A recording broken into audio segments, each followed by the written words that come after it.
Fox Sports. We are Black Hawks. We are Wisconsin.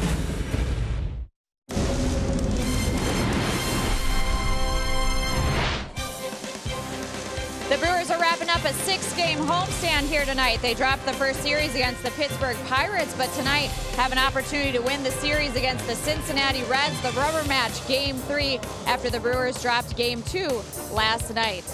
And a look at the All-Star, Christian Yelich, amidst an MVP season. He has overtaken Scooter Gennett with a lead for the National League batting title, a .317 average for him to go with his 31 home runs and 93 RBIs on the season. Good evening, everyone. Sophia Minert here at Miller Park. And with the Brewers' loss also came a pair of injuries. Both Travis Shaw and Lorenzo Cain had to leave last night's game with injuries, and a mixed news for both of them as we look forward to tonight's starting lineup. So for Travis Shaw, here's a look at last night's injury for him. It was his first at-bat in the second inning. Michael Lorenzen hits him with a 95-mile-per-hour fastball. Travis Shaw would initially stay the game, but as it tightened up on him, he would leave. But he is back in the starting lineup here tonight. So we get an update from Travis Shaw on how he's feeling physically after last night, and also get an update from manager Craig Counsell on the intercostal strain that Lorenzo Cain has been dealing with and has him out of tonight's starting lineup. Yeah, it swelled up a little bit last night. Originally, I mean, as soon as it happened, obviously it hurt, and then it felt okay after that, but it just tightened up. So we got some treatment last night. I think that helped today, and woke up today, it was stiff this morning, but as I moved around, it kind of loosened up a little bit, and I feel like it's good enough to go. I mean, I think it's with anything, any kind of a muscle pull, you know, there's a risk. Certainly you're taking a risk for sure.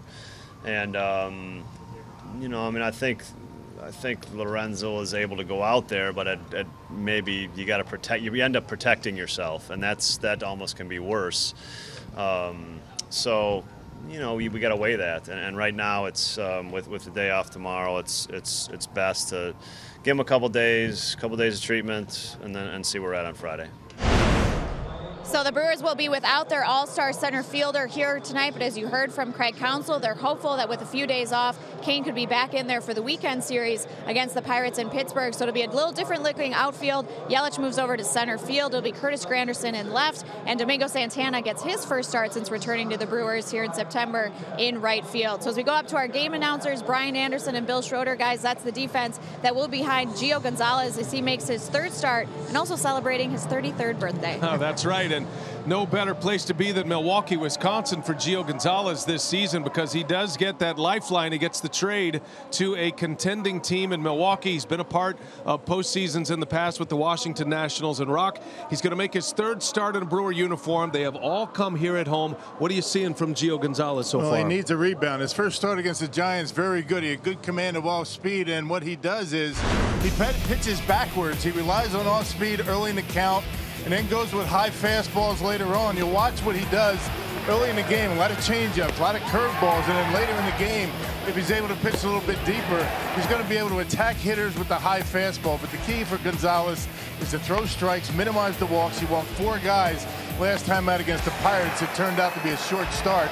Really didn't have as good changeup in that start. Well, the Brewers bullpen is pretty well rested and stacked up tonight in support of Gio Gonzalez. Craig Counsell has not hesitated to make early calls to that bullpen, but the pressure is on Gio here tonight. The Brewers need a series win, and that usually starts with the starting pitcher. He's got the call against the Redlegs. We'll get into that playoff picture. There was a game earlier today between the Braves and the Cardinals. We'll catch you up to date right after this as we make our way to first pitch.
serious scoreboard watching right now. The Cardinals and the Braves played an afternoon game in Atlanta. The Cardinals going after a sweep in that series, but Atlanta got the win.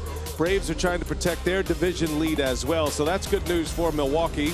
Chicago will be at Arizona tonight, and then the Rockies will be at Los Angeles tonight. So the Brewers right now 2.5 up over the Cardinals in the wild card race. They can go to 3 with a victory here this evening. Matt Harvey on the mound for Cincinnati. It'll be Gio Gonzalez for the Milwaukee Brewers. 2 pending free agents. Big start for Gio. Game 3 coming up.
Wisconsin is brought to you by Hupy and Abraham. Voted best, rated best, Hupy and Abraham. Tell them you mean business. By Miller Lite. Great taste and only 96 calories.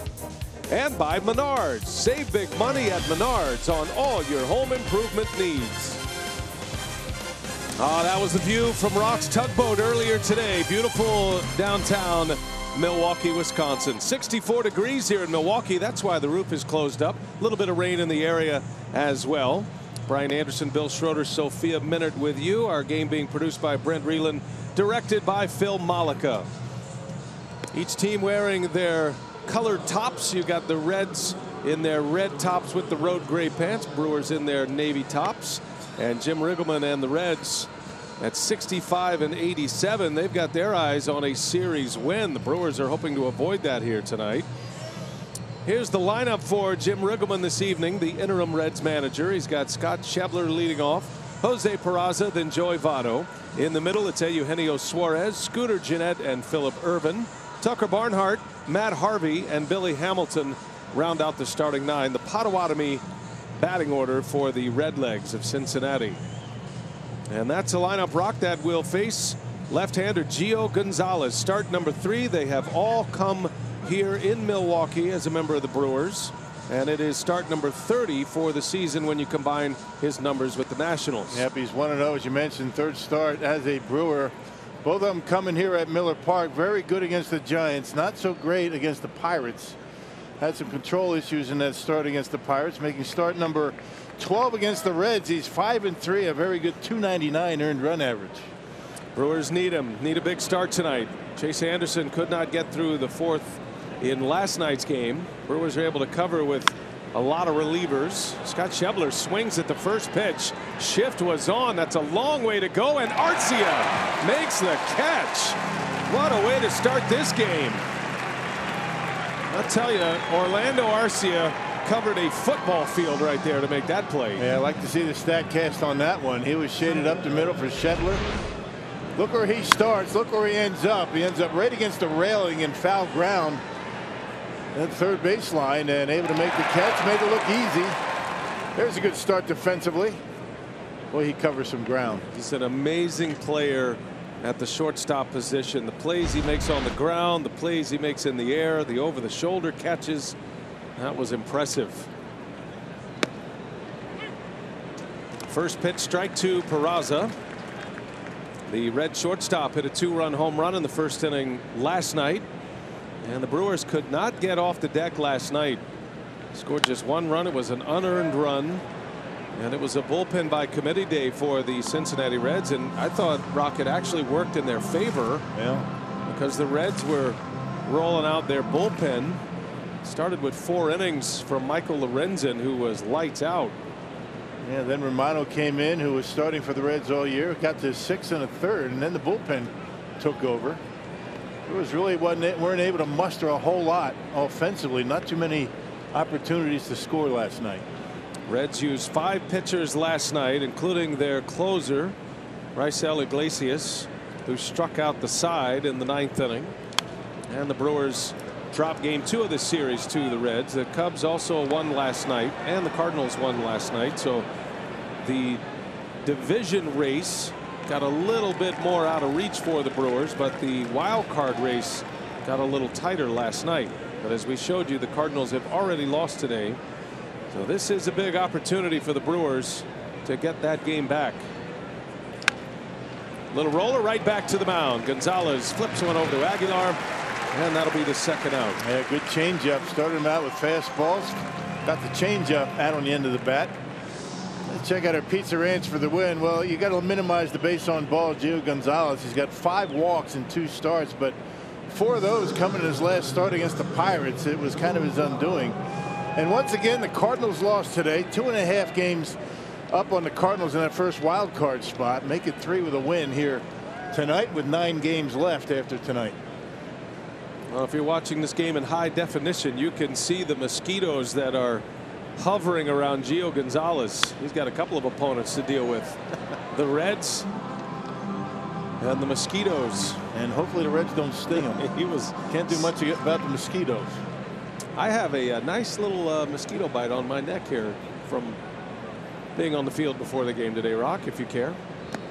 That's too bad. I mean, I want to get down there like the players and feel what they feel and be in the environment that they're in, and that includes mosquito bites. You know, Ed Cedar put some bug spray on me. Oh, nice.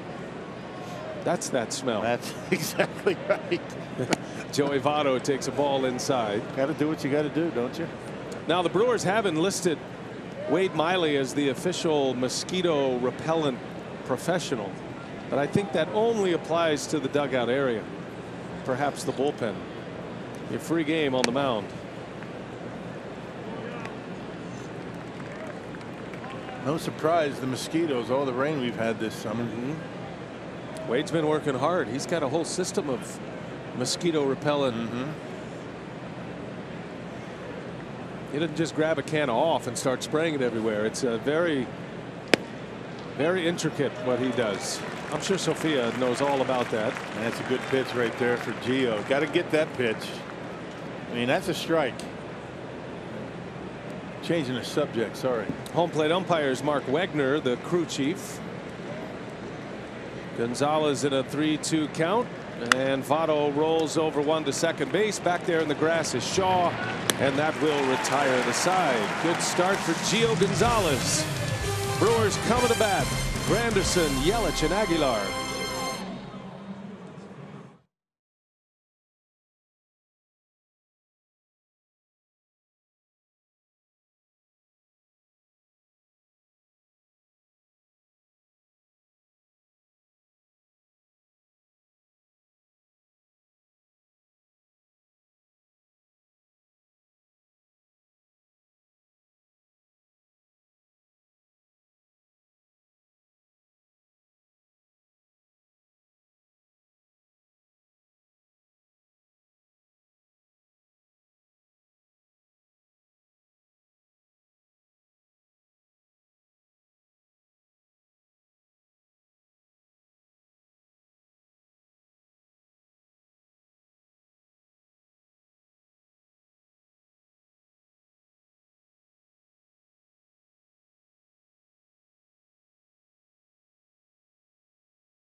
Granderson and Yelich ready to get things started against right-hander Matt Harvey. Let's check that Potawatomi batting order for the Brew Crew tonight.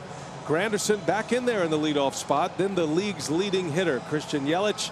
Jesus Aguilar hits third. In the middle go Shaw, Santana, and Moustakas, with Pena, Arcia, and Gio Gonzalez rounding out the starting 9 for the Brewers tonight.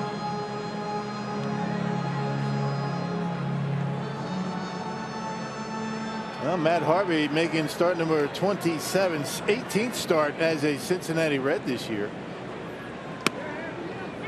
He's been pretty good as well. You see the numbers overall. Reds picked him up, made his first start on May 11th. Making start number 6 career against the Brewers. 4th already this year. Well, you got former teammates here, Granderson and Harvey with the New York Mets. Granderson's been terrific as a Brewer. He's hitting .300 in his time here in Milwaukee. That's 31 plate appearances. He has walked 10 times since he arrived to the Brewers September 1st. And a number of them in key spots. Leadoff walk last night in the 9th inning. Those are his overall numbers, combining the numbers with Toronto and Milwaukee this year. .548 on base percentage for Granderson as a Brewer. He's 6 for 20 at the plate with those 10 walks.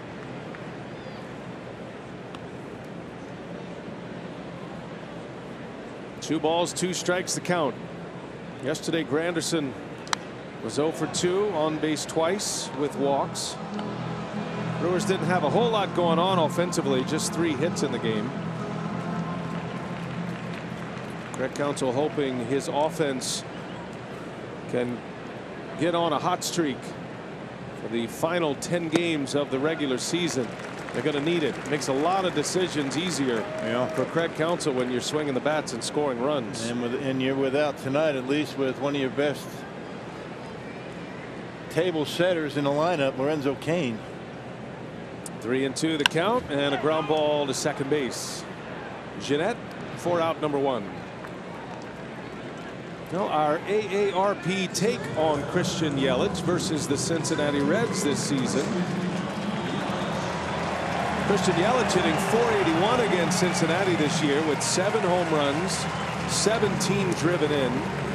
OPS over 1,500 in 13 games played. Those 17 runs batted in. Twice he has hit for the cycle against the Reds. He is the first player in Major League Baseball history to have 2 cycles in the same season against the same opponent. And he is right at it right away. Into the gap it goes. Yelich on his way to second base with a double. Yeah, not a good spot to miss right there on Christian Yelich. Pretty straight fastball up and away, and he just hammers it out there into left center. Such a pretty stroke. He doesn't try and pull it. A ringing double into the gap. Just nice level swing, easy, not over swinging, and you see how long that bat stays in the hitting zone. Just rips it out there into the gap. And now has 31 doubles to match his 31 home runs. Yelich is the only player in the majors with a .300 or better batting average, 30 or more homers, 90 or more RBIs, 100 or more runs, and 20 or more steals. He's the one. 330, 90, 120. Wow. What a year. Yep. And that's going to skip by Barnhart. Yelich to third. Yeah, that doesn't happen very often. He's one of the best in the business behind home plate. I wonder if that was a cross-up. Barnhart's on his way to the mound, which would lead you to believe it was. Yep. Well, he looked into the dugout. Jim Riggleman said, go on out there and have a talk with him. Got to get permission from your manager these days to go out and talk to your pitcher. He was thinking fastball. Got a breaking pitch, and it got by him. That's a big base for the Brewers. That'd be nice to get out on top tonight. Yelich ends up at third base with 1 away. And the Gold Glover, Tucker Barnhart, visit with his pitcher. Somebody missed the sign. Jesus Aguilar, chance to drive in number 100 right here, and that'll do it. Up the middle it goes. Nice play, Jeanette. Throw to first is late. Aguilar with an infield hit, and RBI number 100 on the season makes it 1-0 Brewers. Yeah, get that baseball. That's a big milestone for Aguilar. Nice season he's put together. 100 RBIs for the big fella. And driving in Christian Yelich was new. One of the 5 in the National League to have a triple-digit RBI total. And Yelich with the double moves to third on the passed ball, scores on the infield hit. Brewers on the board first tonight. And here is Travis Shaw, who drove in 101 last season. Great to see him back in the lineup tonight. When that baseball hit him last night, that big fastball by Lorenzen, you never know, that could have been a week. Right back at it tonight. Guy's a gamer.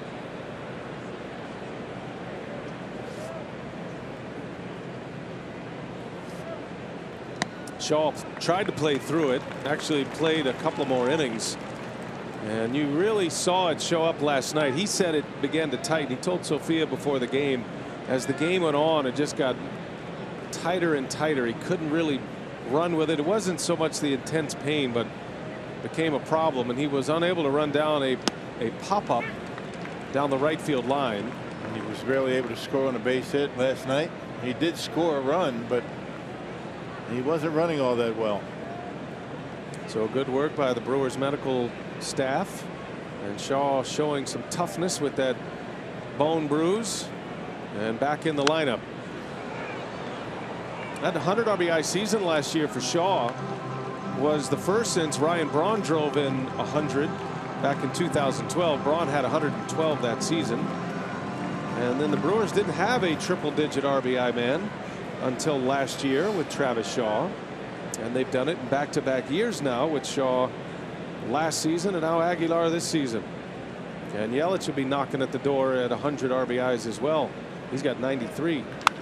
Shaw rips that one foul. Look out in the seats, man. Catch. Oh my goodness, what a great play. He saved a few folks right there. Wow, saved some dental work. Yeah, all smiles. You got reason to smile, young man. What a play.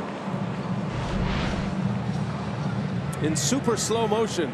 Everybody ducking but him. I'd have been ducking too. Man, under the table on that one. Sign him up.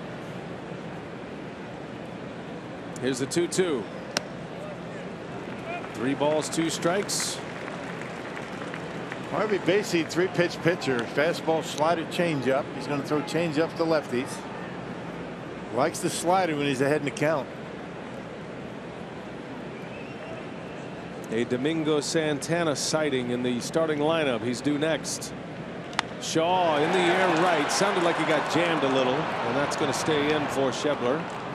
Aguilar will retreat. There is out number 2. So Domingo Santana gets the start here tonight with Lorenzo Cain out. He has certainly made an impact with a bat off the bench. Powerball home run count is at 5. He has hit 2 pinch hit homers in his last 3 games. He had a homer Sunday and then one on Monday. That one on Monday started a rally for the Brewers as they would go on to win 8-0. And 6 for 14 coming off the bench since he's been called up. Santana's first start in the big leagues since June 12th. Made a start against the Cubs right here at Miller Park. He has been starting at the AAA level, and he's been getting regular at bats, over 50 games at AAA. But he is trying to salvage what would normally be considered a lost year, where you are demoted to AAA after hitting 30 home runs last season. But all of a sudden, Santana in September, he hasn't hung his head, and he's gotten his opportunities, and he has really swung the bat well off the bench, so much so he gets the call tonight.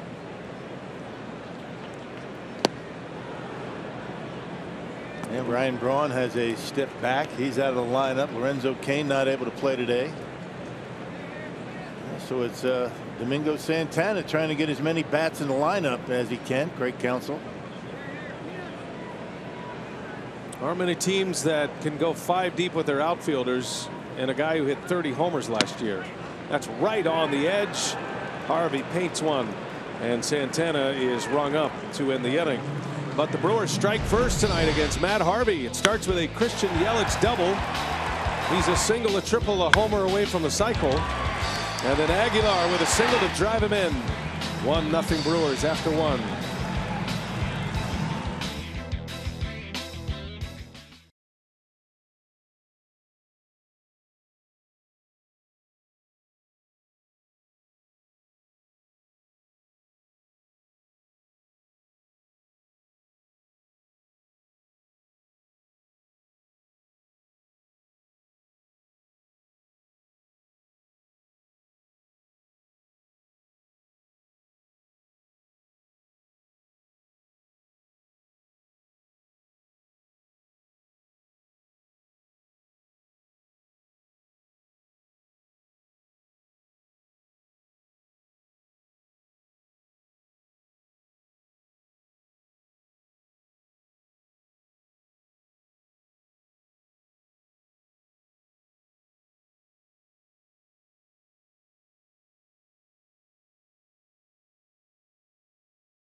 Gio Gonzalez back to work. We head to the second inning at Miller Park. Eugenio Suarez back in the starting lineup tonight. He'll lead off for the Reds. One of the league's top run producers this year. He's got 101 driven in on 32 home runs, 285 hitter. He's had a great year offensively. And Gio gets a rollover. Arcia, bad throw. The tag down in time for the out. Aguilar dropped that meat hook right on his back right before he stepped on the base. Aguilar staring down Arcia saying, come on, man. Give me a good throw. Don't make me work like that. Those two have a great relationship. Aguilar light on his feet, able to catch it, make the tag, and then give Arcia the business. I think what he was saying was, in Spanish, BA and Rock were saying nice things about you last inning. Don't make them look bad. I think that's what he said. That's exactly what I was reading yeah. lips, and it was in Spanish, but I think that's kind of where he was headed with that. And I appreciate that from Jesus. Or else we're just going to stop saying nice things about players. Yeah, That's the way it's going to be. Yeah, we'll never do that. Here's Scooter Gennett with one away. Checks his swing. We say nice things about players when it's deserved. Right. And That's right. That play he made down the line. That deserved good talk. Here's a 1-1. Big curve is pulled foul. A ball and 2 strikes on Gennett. Was the league's leading hitter the first 2 days of this series. Yelich leapfrogged him yesterday. Scooter was 0 for 4 yesterday. Yelich with 1 hit in yesterday's game. 1 for 4. That one's going to go right down to the end, you feel. The batting title. Christian Yelich after his double up to 319. Yeah, would you expect anything else going right down to the end? That's kind of the way the Brewers season's been, right? Every game. Playoff push down to the end. If any team's accustomed to battling out to the finish, it's going to be the Brewers. They're battle tested. They've had a lot of close games this year. Yeah, they've had a lot of success in extra innings. Little flare foul. Gennett staying alive on that fastball. Another nice catch. Bring your glove to the ballpark night. Rewarded. Had it all the way. Look at that.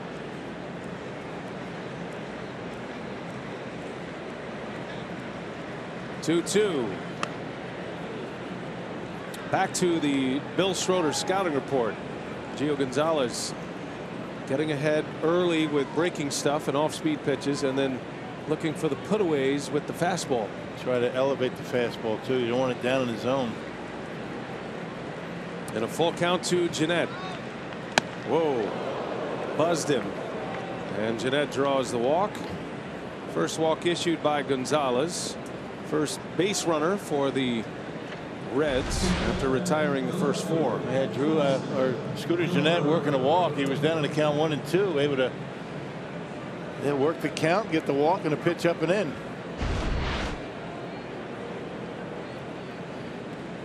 Biggest difference between the seasons for Gonzalez last year to this, primarily the command. He was a 17-game winner last year with the Washington Nationals. Finished 6th in the Cy Young voting. There's a base hit to right field. Philip Urban just punches one to right. And Jeanette's on his way to third. Throw comes in, is cut off. And with one out, the Reds put up a rally here in the second inning, 1st and 3rd after the single by Urban. That first pitch fastball up and away, just punched it out into right field.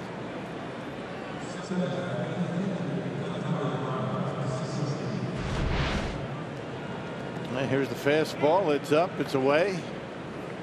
Good piece of hitting by Urban, not to try and pull it, goes right with it. See him just serving it out into right field. Taking a page out of the Joey Votto book.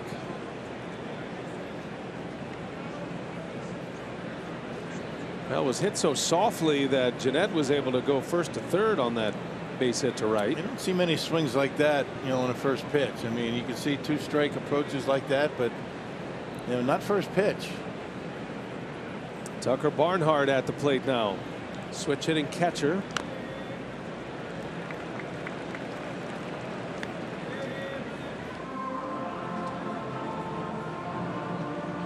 Reds hit their pitcher 8th when Billy Hamilton is in the starting lineup. And he is in there tonight. So on deck is Matt Harvey. Gio Gonzalez knows the way out of this inning. The focus on the batter at the plate. If he can get a ground ball double play here, he can have the pitcher lead off next inning. One out, 1st and 3rd. Bunt is on, and it's bunted foul. The squeeze was on. Second inning squeeze. Reds want this one pretty bad. That was a suicide squeeze as well, was it not? He yes, sir. Jeanette wasn't waiting for that bunt to get on the ground. Yep, he's taken off, and the job of Barnhart is to bunt it. If nothing else, just bunt it foul.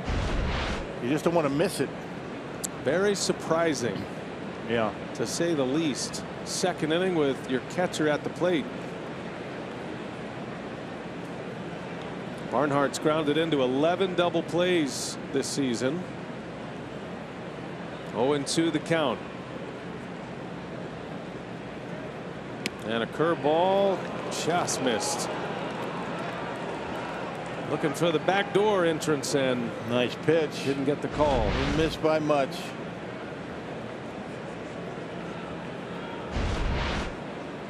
Pena made it look good, but looked like it was out of the strike zone. So 1-2 now.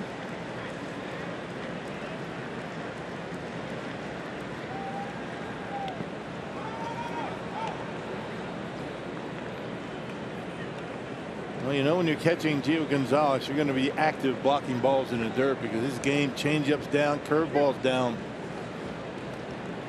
You have to anticipate anytime you call either one of those pitches, you got to be ready to block it, especially with a guy at third. That's one of the reasons it is Pena instead of Kratz. Both very good blocking balls. Pena a little quicker, a little more active back there. 2-2 the count. Another one in the dirt. 3 consecutive curveballs from Gonzalez, and now the count is 3-2.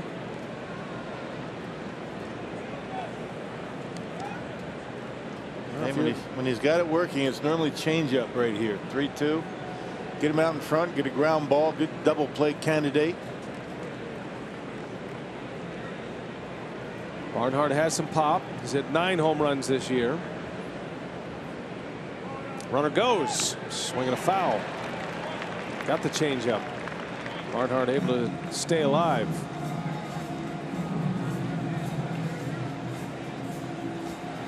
Aren't many catchers these days with big offensive numbers. Gary Sanchez of the Yankees, probably the premier hitting catcher, but he's been hurt a lot this year and he struggles defensively.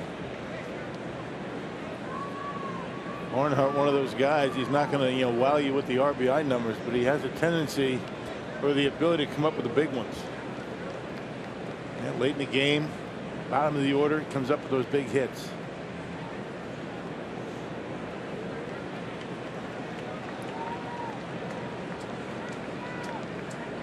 Both catchers in tonight's game hitting in the 7 position. Another 3-2. Gonzalez will check on the runner at first. Saw Irvin take off last pitch. Taking off to stay out of the double play. It's exactly why he was running. Brewers score in the bottom of the first on an RBI by Aguilar, his 100th of the year. Scored Yelich. And the runner goes again, swing and a miss. Nobody covers. So the Brewers stay home. It's a stolen base for Irvin, his 5th, but a strikeout for Gonzalez, second out of the inning. You stay home to cover as much ground as you can to protect against the ground ball. You can do it because the pitcher's coming up next. And one of the disadvantages, second inning, you got men on base, pitcher coming to the plate. See, nobody there. By design, don't move, don't open up a hole. 2 gone. Matt Harvey at the plate. Second and third for the Reds. And Harvey with a big swing and a miss. Up there hacking. He does have 4 hits. He's always been decent with the bat, even in his time with the Mets. Got some power. Does have 1 RBI this year.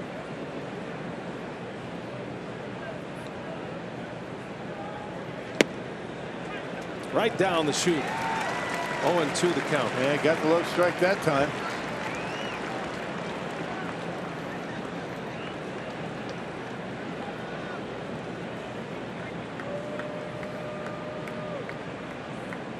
Well, get the pitcher, get out of this inning. Go to work offensively. No balls, 2 strikes with 2 outs. And a swing and a miss. He got him. Got him on a curve. And Gio Gonzalez strands 2 Reds on base. Brewers coming up. They lead 1-0.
over the Reds. And after a pair of injuries last night, Travis Shaw is back in the lineup for the Brewers, but Lorenzo Cain is out tonight. And manager Craig Counsell saying after the game last night that it's an intercostal strain on his side that's been bugging Lorenzo Cain for the last few days, going back to the weekend series against the Pirates. So he was removed from the game last night after a strikeout in his second at-bat in the fourth inning. Counsell did not like the swings that he saw from Cain in that at-bat, so they thought it was best to remove Cain and give him the day off today. Now, with the team off day tomorrow, they're hopeful that Cain could be ready to go for that weekend series against Pittsburgh. But as Craig Counsell said, these are really tricky injuries to manage. He said you just need a few days off, get the treatment, see how he responds to that. Of course, Cain is adamant that he wants to play, didn't want to come out of last night's game, certainly wants to be in there. But really, they're trying to protect the player and be smart about the injury to keep him safe and healthy for the remainder of the season. All right, Sophia, good stuff, good reporting there. Lorenzo Cain has missed 20 games this season. He'll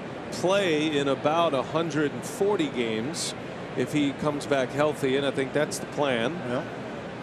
Mike Moustakas, Cain's former Royals teammate, will lead off for the Brewers in this second inning. Yeah, good move to take him out last night, give him the day off. Tomorrow's a team day off, and sometimes, you know, managers have to protect players from themselves. You admire the fact that he wants to play, but it's probably not in his best interest right now. Harvey deals. Moustakas jam shot into shallow center field. The speedy Billy Hamilton's coming in. There's out number one. I like what Tim Dillard had to say in the Brewers Live pregame. You can have Cain try to play through it, and he would play. He wants to play. And maybe you get 70% of the player and run more risk of injury, or you shut him down for this game plus a team off day tomorrow, and then maybe you get him back 100%. And plus you have other guys that can fill in admirably. I mean, you're going to miss Lorenzo Cain for sure. He does so many things, but you have other guys on your bench that can you know, get the job done. Brewers have an embarrassment of riches in outfielders, and specifically center fielders. Tonight the outfield is Santana, Granderson, and Yelich in center field, who played his entire season with the Marlins last year in center field.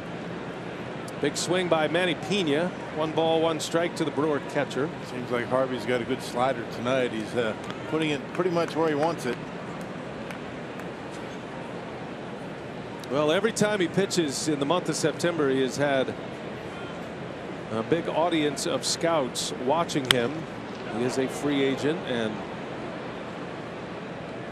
there's a lot of activity on Gio Gonzalez and Matt Harvey. Teams trying to decide whether they want to make an offer to those pitchers in free agency. The Reds have stated they would like to keep Matt Harvey. They want to re-sign him, and Harvey has said the same, that he would like to remain in Cincinnati. Feels like it's been a good vibe there for him. Quite a different vibe than New York. He's had some off-field troubles. He's been pretty public about some of those things. He's taken a lot of the blame himself. He makes no excuses. Says he needed to grow up and think about the game in a more professional manner.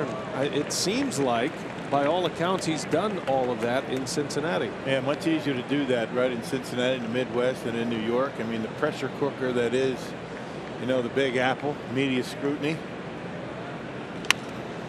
Roller out to short. This is Peraza. 2 outs for Harvey. Hey, the Brewers host Fan Appreciation Weekend at Miller Park. That's Friday, September 28th through Sunday the 30th.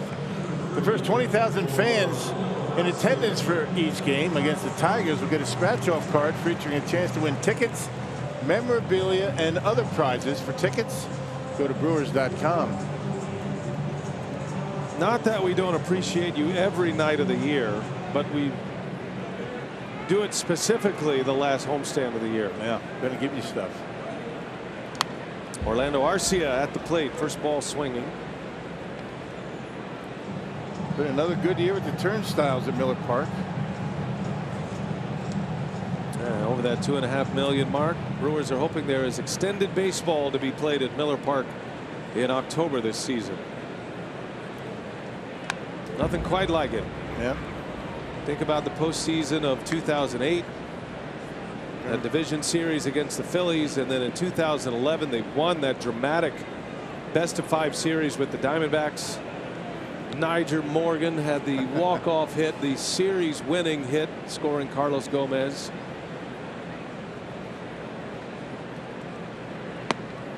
What do we hear out of Tony Plush these days? Nothing. We got to get Tony Plush back. He's Tony Hush. He is. Brewers went over the 2.7 million mark tonight. Here's a 1-2 to Arcia, right back to the mound. And Harvey will make the play to win the inning. 3 up and 3 down. Brewers go in order. 1-0 Milwaukee. We go to the third from Miller Park.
First inning, scoring Christian Yelich. Gio Gonzalez back on the mound, and he is in our Indeed player resume. His MLB rank since 2010. 118 wins, currently 8th. He's got over 1,600 innings, just outside the top 10, 1,600 Ks. Opponent batting average of 237. He's been a good pitcher for a long time in the major leagues. He has had postseason starts for the Washington Nationals, and the Brewers are hoping he brings a lot of that experience to the picture here in 2018. And won 21 games for the Nationals one year. What was that, 2012? He's facing Billy Hamilton to start the inning. Now, Gonzalez started his career with the Oakland Athletics, was an all-star with Oakland in 2011. Then he won those 21 games with the Nationals in 2012. Led the majors in wins that year. Finished 3rd in the Cy Young voting. Last year finished 6th in the Cy Young voting. So it's in there somewhere.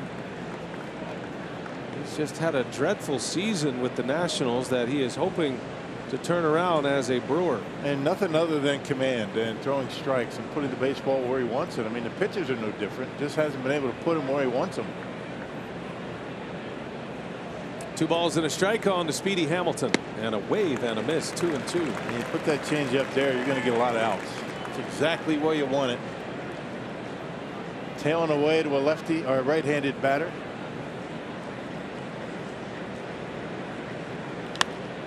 There's a pop-up.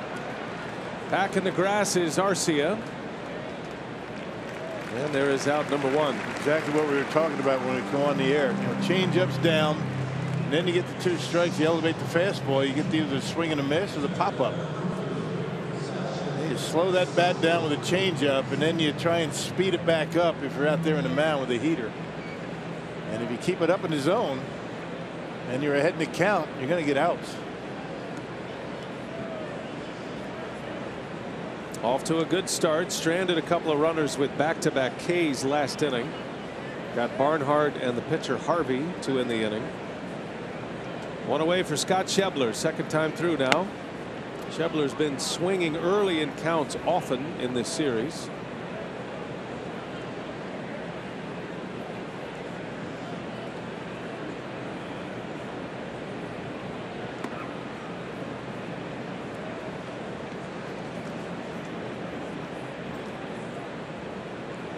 Schebler's hit safely in 11 of his last 13 games, including 4 home runs in those last 13. He's got 9 RBIs. Been hitting leadoff predominantly the last few weeks. That big RBI in last night's game in the 4th inning, a 2-out double to score a run with 2 strikes. It was an 0-2 pitch from Chase Anderson. Doubled into the gap. 3-0 right down the middle. Schebler's been the most oft-used right fielder for the Reds. He's made the most starts out there. It's been a bit of a revolving door in right field since Jay Bruce was traded. But the Reds like Schebler. They feel like they've got their man. That's another one in there. A strike, fastball again, and it's 3-2.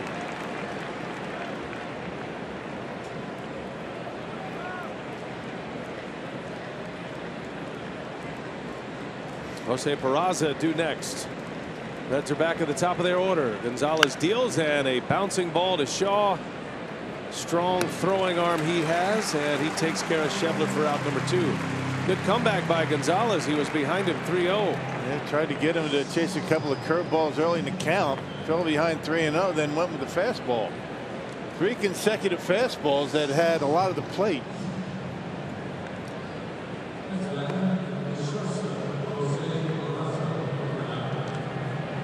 And Gonzalez will face Peraza now.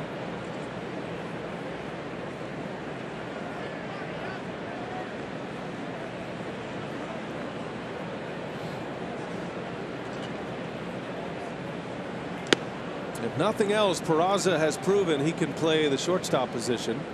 There were some questions about that prior to this year. Reds have had some good shortstops. Had a Hall of Fame shortstop for a decade in Barry Larkin. Yeah, they sent Zach Cozart packing, thinking that Peraza was going to be able to handle the job, and he's done exactly that. He's been pretty good. He can swing the bat. Yeah, one time the Reds had Zach Cozart, Didi Gregorius, and Billy Hamilton all playing shortstop in the minor leagues. They moved Hamilton to center field. They traded Didi Gregorius to the Diamondbacks. Gregorius now a Yankee, and he's had a terrific career in New York. Gregorius ends up the shortstop who replaced Derek Jeter in New York. And Cozart was an outstanding shortstop for the Reds until his free agency.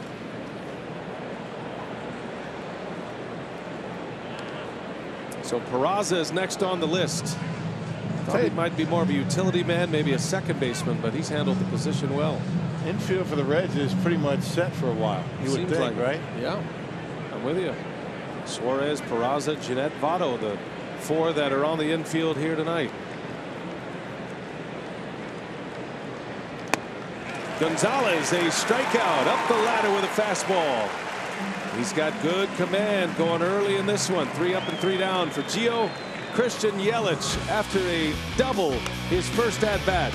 Twice he's hit for the cycle against the Reds. He's due up here in the 3rd inning with the Brewers up 1-0.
1-0 as we head to the bottom of the third. And pleased to be joined now by the general manager of the Milwaukee Brewers, David Stearns. Always like to catch up with David. Maybe wants a homestand, and I'm guessing this time of year for you, all the trades are done. Everything is what it is. You get to sit back and cool the jets a little bit. Yeah, I mean, this is the time of year that we work for. We work to get to a point where it's late September, where we're in a pennant race, where we're competitive, and when we're gunning for both a division championship and a playoff spot. And so we're happy to be here. We've got 10 obviously very important games left on the schedule. We're looking forward to those 10 games, and so I'm going to enjoy it. Take us through a little bit with Gio Gonzalez at the plate. The dynamic of that trade, and then what you've seen, and now his third start from Gonzalez. Well, really, when you get into August, it becomes a little bit more challenging to make trades, as we've talked about before, and as our fans certainly know. And it really comes down to which players have cleared waivers or which players you've been able to claim on waivers. And Gio was one of the players who cleared waivers. And as we got towards the end of the month and began to look at different ways we could supplement our team, different ways we could improve our team, we thought that acquiring someone like Gio, who has the experience that he's had, who's had the past success that he's had, would make our team better, and certainly pleased that we were able to pull that off. And his on-base percentage ability. Yeah, the hidden talent of the plate discipline. We knew about that as well. It's been a lot of fun watching Craig Counsell manage the starting rotation. It seems like he's not hesitating to pull starters, get into that very successful bullpen, and giving the guys on the bench an extra swing, during the game. Yeah, for better or worse, this is a different game in September, and we can manage it differently. We can play it a little bit differently, and I know there's been a whole lot of debate around the league whether this is the right way to play the last month of the season, but it's the rules that we're given, and we're going to do our best to win games within the constraints of those rules. And Craig's done a great job this month of managing our bullpen appropriately, getting our starters out of the games when it's appropriate, and it served us well. We've by and large been a pretty good run prevention team for this month. Can you give us an update on a couple of injuries? Yep. You got Lorenzo Cain, Ryan Braun. Are those guys available today, or what's the status? So Lorenzo probably needs a full day, and I think Lorenzo will say he's always available, and so you never know. Maybe we'll see him a little bit later, but we're at the point here where getting Lorenzo a couple days to calm himself down. It's September. You're banged up in September, and Lorenzo will be the first to say that you never feel great this time of year, and you have to play through it. But I think in this case, we kind of had to protect Lorenzo from himself a little bit, and make sure that he got the requisite rest so that he's ready to go for the stretch run and hopefully for the playoffs. And Ryan, this is something that's nagged him on and off throughout the year. He's had some of these back soreness episodes, but he's available, and we're looking forward to getting him back to full strength as well. And you had some options, Granderson, you got Santana, you got a lot of options in the outfield right now. Yeah, it is amazing how, regardless of what time of year or at what position, the depth comes into play. And we've got two guys playing for us right now that weren't on this team on August 31st. And Curtis has obviously played an important role in September. Domingo's gotten some big hits for us. So we're certainly happy to have both those guys here and in the starting lineup tonight. Well, this plays well as Christian Yelich is at the plate for the Brewers with one away. If there was ever a time to take a victory lap by a general manager, it would be now. What a pickup he has been, both he and Cain. But what we're seeing here with Christian Yelich is something special. I think Christian's the one who deserves the victory lap. He's the one who's gone out there and has elevated his game to a different level. This has been one of the better stretches I've ever been around for an individual player. It's been fun to watch every day. And I think what we get to see, which makes it even more impressive for us, is the humility that he carries himself. And this is the same guy, whether he's gone 5 for 5 with a cycle or 0 for 3 with 3 punches. That's generally what makes pretty good players. He's the epitome of that, and we're very fortunate to have him and happy to have him for a long time. Is there a story you could share about Yelich? Because all we hear and in our interactions with him, great player, better person, which says a lot about him. Any personal interactions you've had that you could share with the audience? I think the best anecdote maybe from this year is after his cycle in Cincinnati, he addressed the team, and the talk to the team after what was, to that point at least, the best day of his career was entirely team focused. He didn't touch on what he had just done at all. It was entirely about the team and how he enjoyed being a part of that team and the group and what they could accomplish together. And I think that opened a lot of people's eyes. And it has been a lot of fun watching these guys. But your pickups, at the trading deadline, Moustakas and Scope and Granderson's, as you mentioned, you touched on him just a little bit, but Granderson has come up with some huge at-bats for you guys this year. He is, and we didn't when we acquired Curtis, we didn't know exactly how he was going to fit into this. We figured there'd be some at-bats in September, whether it was off the bench or a spot start here and there, and he's earned his playing time. He's taken consistently quality at-bats. He runs deep counts. He's obviously drawn a number of walks. Got some enormous hits for us in that Chicago series. And nobody at first. Harvey had it out at second base. For some reason, didn't make the throw, and nobody there at first base. And Yelich is aboard. Not sure if you can score that any other way than a hit. We'll see. You know what? When you're going good, right, David? I mean, even getting hits like that. We'll see how they score it. Yelich scoring the first and only run of the game on the Aguilar single in the first inning. Now he is aboard with first and second and one out, and Aguilar coming up. Let's touch on your bullpen a little bit. That has been a shining spot for you guys all year. I mean, you've had some really good performances. Corbin Burns has really opened up some eyes. What do you see going forward with Corbin? Well, we still see Corbin as a starter long term. We think he has the repertoire for a starter, has the durability and demeanor of a starter. He's been a wonderful complement to our bullpen this season. We thought this was a good way to break him into the major leagues, allow him to impact this team this year. But going forward, we certainly see him as a starter and believe he's going to be a very good one. Well, you're looking at two prize prospects who have thrived here in the major leagues this year: Freddie Peralta and Corbin Burns. Brewers have two on. Aguilar drives one right field. This is way back. And there she goes. Three-run blast. Jesus Aguilar. He's having a night. 4 RBIs already. And his 33rd home run of the season. And the Brewers have a 4-0 lead in the third.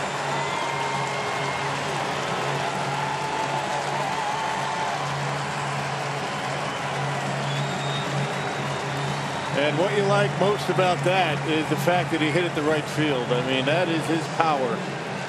And when he's doing that, look out. That is a big one for the Brewers. Aguilar already with 4 RBIs in his first 2 at-bats. Gives him 103 ribbies for the year. And he's got that look again, huh? Good to have the big man back. Travis Shaw takes a strike. Well, no better lead-in for that for you than an Aguilar home run, and second year with the Brewers now, and he has answered what was a fantastic year last year with an all-star season this year. It's Travis Shaw with a base hit.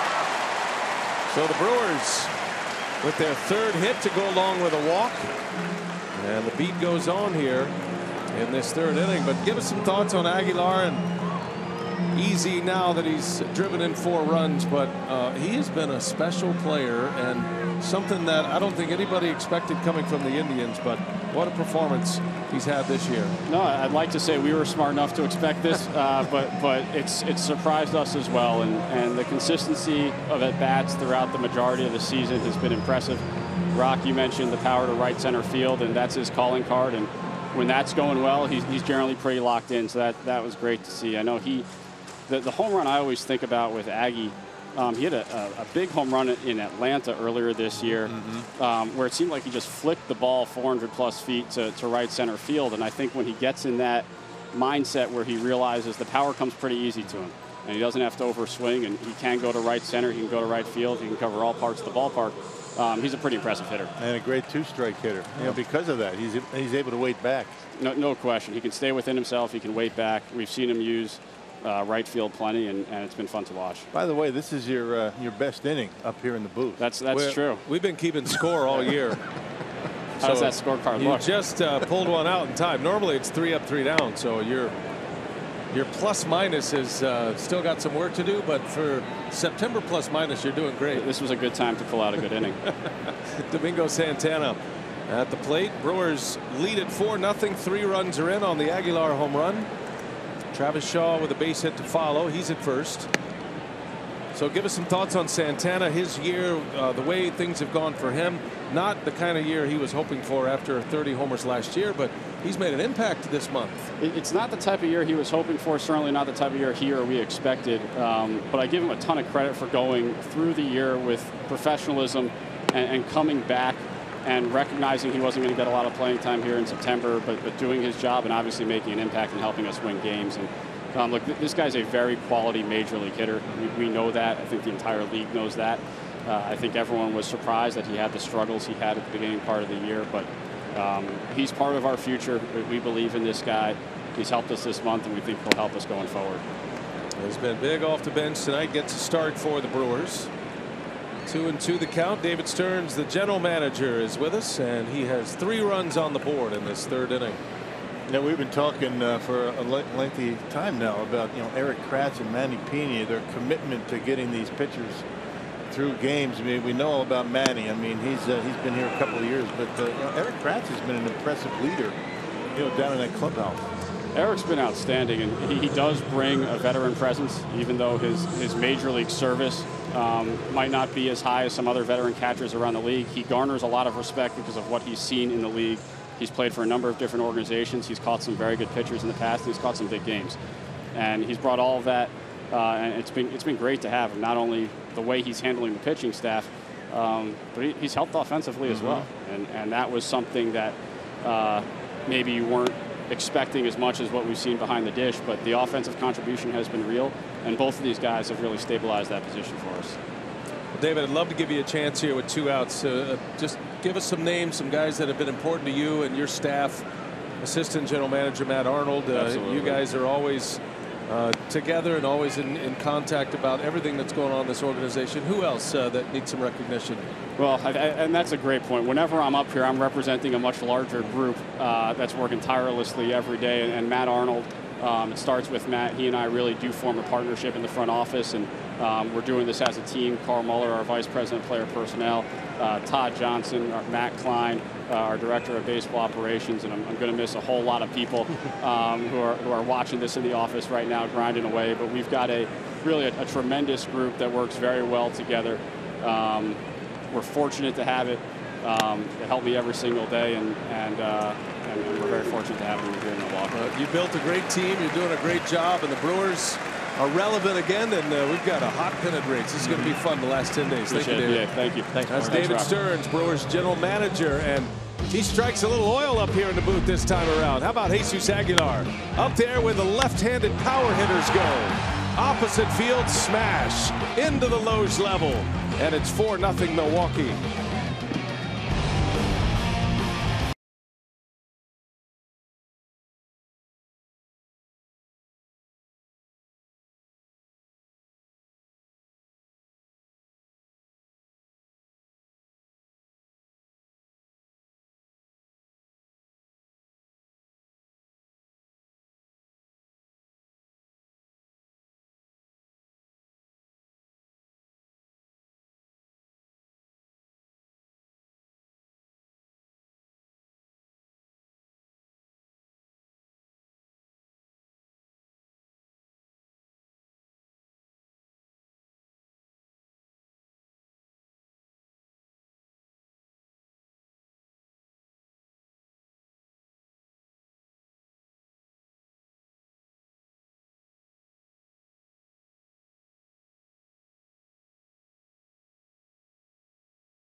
guys. Baez has 107 of the Cubs. It'd be great to get that guy going, you know, last week and a half, won't it? You say get the offense going, and you put Jesus Aguilar in there. He can carry a team offensively. Brewers have staked Gio Gonzalez to a 4-0 lead as we play in the 4th inning. And get those guys in front of him on base, and then let him go to work. By the way, they did score the Yelich batted ball and infield hit, so he's 2 for 2 tonight. Hot ground ball right to Aguilar. He'll take it himself. And there is out number 1.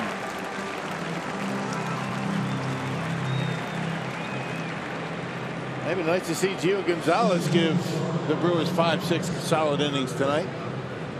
It's been a while since a Brewers starter has gone past 5 innings.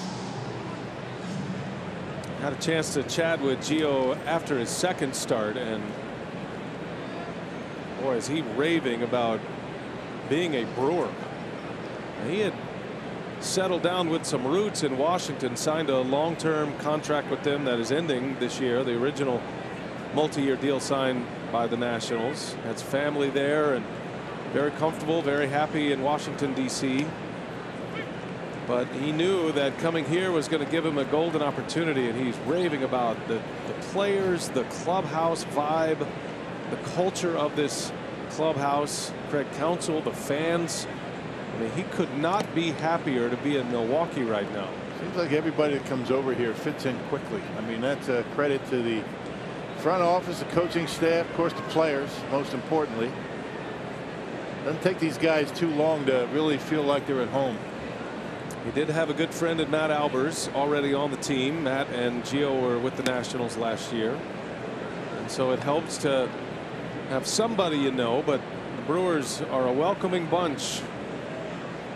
All different backgrounds and cultures and ages. They've all come together to form a really fun team, professional team, but fun as well. And I think there is a little extra special gift that a lot of the leadership group on this team has to be able to reach out to players who are struggling. You know, there's always an encouraging word down there. They'll rip you if they need to. And so it's been fun to watch this team operate. That's why you root for them, not just because we're here every night with them, but you want to see how they do in the postseason. Feels like a team that could catch some heat in the postseason. Yeah, just get in. You never know with the bullpen that the Brewers have. You never know. Suarez draws the walk. It's a 1-out walk. 2nd walk issued by Gonzalez. And missed with a changeup. Well, Sophia Minnaert has more on Gio Gonzalez. She has spent a lot of time with him in his time as a Brewer, and he loves being in that Brewer uniform and being back in the starting rotation, Sophia. Yeah, and he was very vocal about the fact of how grateful he was to have this 2nd opportunity, and just, you know, putting what had happened with the Nationals behind him. And he said, and really just making the most of the opportunity here with Milwaukee. And Craig Counsell said before the game, it was just that, the free passes that have hurt Gio, particularly in his 2nd start. He was much better in his Brewers debut against the San Francisco Giants. And we spoke with Counsell as well about how Gio Gonzalez and pitching coach Derek Johnson have worked on his mound tempo, of being more consistent with that, how that may be good for him. And Counsell said he's a guy that pitches with some emotion. You know, you see him work a little methodically. You might see him talking to himself at times on the mound. And he said it's interesting because that can be a blessing and a curse for guys. Sometimes it can be very effective for them if they use it in the right way, and sometimes it can work against you. So that's something that he's been working on with pitching coach Derek Johnson, being more consistent with that tempo. And that's why, you know, a pitching coach, when he has a player come over, a new pitcher, you don't jump on him right away. You kind of watch. You watch his routine, you watch a couple of starts, and then maybe after a little bit of time, you're going to jump in there and give him some recommendations. You don't want to take away what has been successful for a player just because they've been struggling a little bit. I mean, Gio Gonzalez has a good pedigree of winning. This guy knows what he's doing out there in the mound. It was a struggle for him in Washington. And hopefully he's going to be able to find it. He's got this start and another one, maybe one more, who knows, but this could be one of his last starts of the year. Facing Phillip Ervin with 2 on and 1 away. 2nd time the Reds have had 2 men on base. Gonzalez with back-to-back strikeouts in the 2nd inning to get out of that mess. Irvin had one of those hits. Reds with 2 hits. Gio's walked 2. 4 base runners. Could use a double play ball right here. The 1-1. 2 balls and a strike. Irvin got a fastball up and away and shot it into right field. Kind of just served it out there on the first pitch.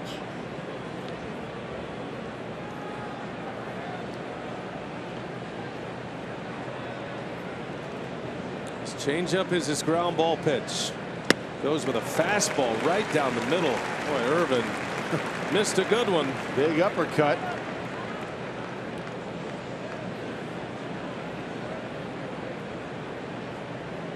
Irvin has 7 home runs for the Reds, 225 plate appearances.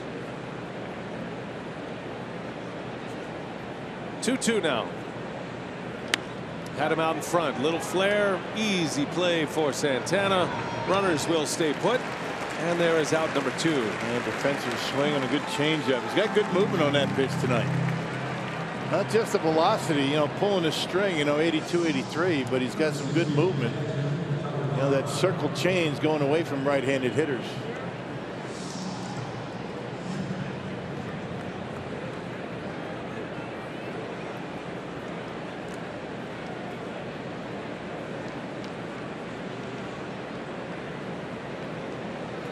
Tucker Barnhart again with men on.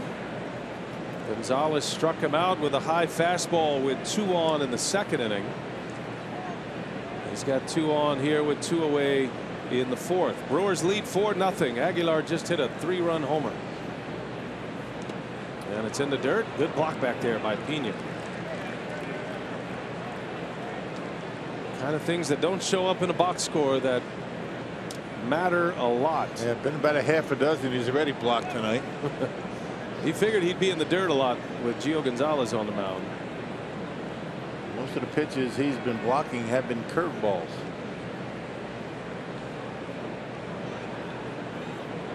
Runner at second, Suarez, a 1-out walk. Jeanette's a runner at first. 1 ball, no strikes on Barnhart. And that one is in the air off the end of the bat. Routine for Granderson and a couple of little lazy fly ball outs with 2 on. Gio Gonzalez is through 4 2-hit shutout thus far. It's 4-0 Milwaukee.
Wisconsin is brought to you by the Wisconsin Lottery, reminding you to please play responsibly.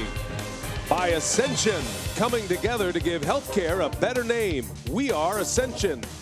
And by Wisconsin Dells, the water park capital of the world.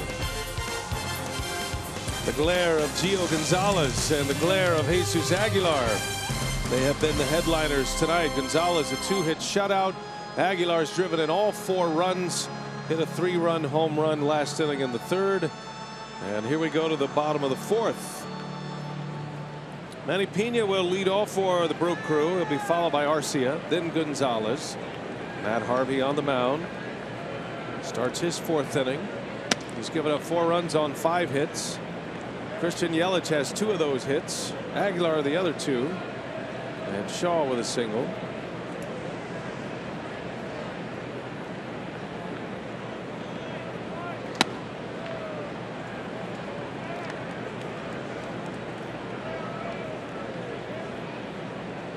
Manny grounded to short his first time up.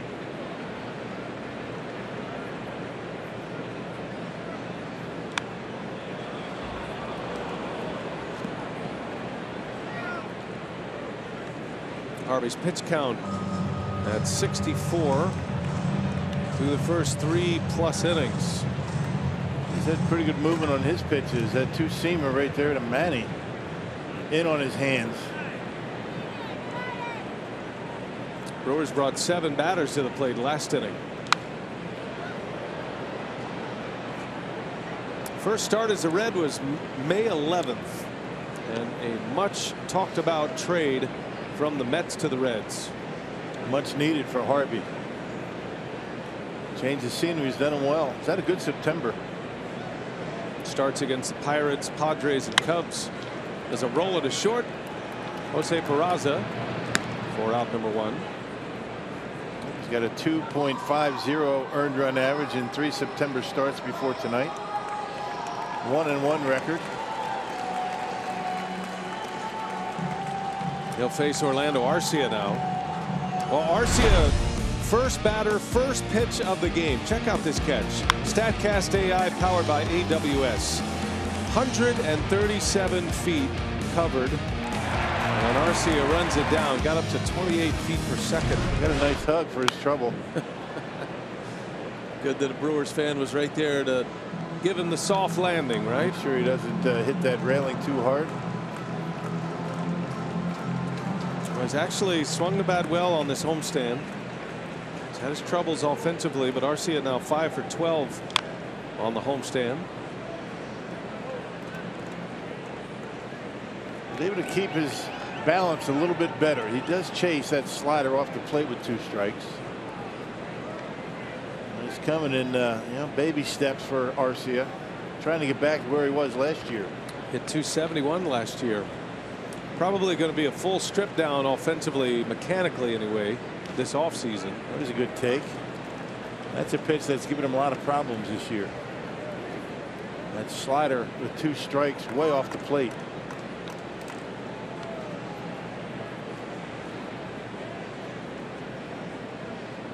Arcia is a rhythm player, and that works well at the shortstop position. Everything in motion, you know, it's a rhythmic, almost like a dancer. One part kicks off to the next, but offensively that can cause some problems. Especially that high leg kick. When you don't have that leg down before you start your swing, you're going to be behind. If it comes down too soon, you're going to be out in front. Oh, Harvey, nice play. Almost knocked his glove off, but Harvey snares one off the bat of Arcia. Second time he's hit one back up the middle. 2 men are out.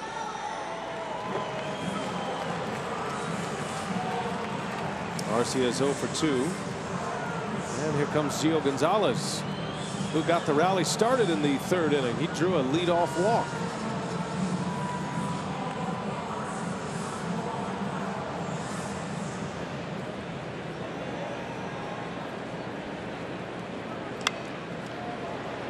On the first pitch this time. And that'll do it. 1-2-3 inning.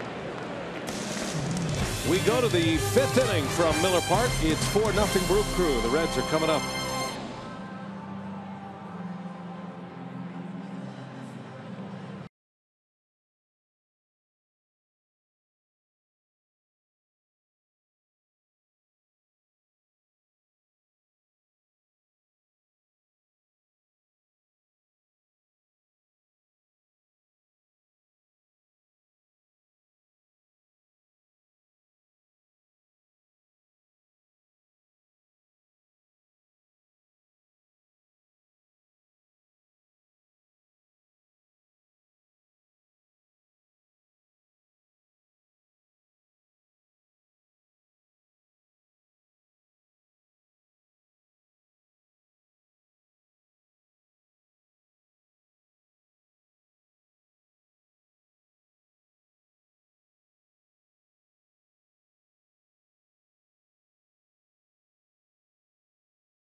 And Gio Gonzalez, we talked about coming on the air. It's all about the changeup and his ability to throw it down in the zone, get it close enough for swings, and he's done that exactly tonight. You can see a lot of these changeups aren't even off the plate, aren't even strikes, but he's getting swings because he's working ahead in the count. They're close enough to get swings. He's got some really good movement on that changeup, going down and away to right-handed batters. Gio has thrown 15 changeups, 9 of them for strikes, and that includes some pitches that aren't on the plate that he's getting swings on. So good job so far with the changeup by Gio Gonzalez. Working on a 2-hit shutout. He's walked 2 and 2 singles. And Gonzalez back to work. 4-0 Brew Crew as we play in the 5th inning from Miller Park. Brewers trying to win another series against the Reds. Brewers had won 7 consecutive series until they lost a series to the Pirates over the weekend. Last time the Brewers lost 2 consecutive series was back August 7th through the 9th when they lost a series to the Padres, and then next series against Atlanta on the road they dropped 2 of 3. It's a pretty successful run though, winning series, and that's why they put themselves in a position to make the postseason. And you got to keep doing that. You know, they stubbed their toe against the Pirates here in Miller Park. Pirates are next. Off day tomorrow. 3-game series in Pittsburgh Friday night. Yep, 3 series left. You win the series and you're in. Pretty simple, huh? Sounds simple. 10 games remaining, including tonight. 6 of those will be on the road. Brewers will play their last 3 games of the year at home against the Tigers. Here's a 1-2 and a little tapper foul by Harvey, the pitcher. Last series of the year for the Cardinals will be against the Cubs at Wrigley.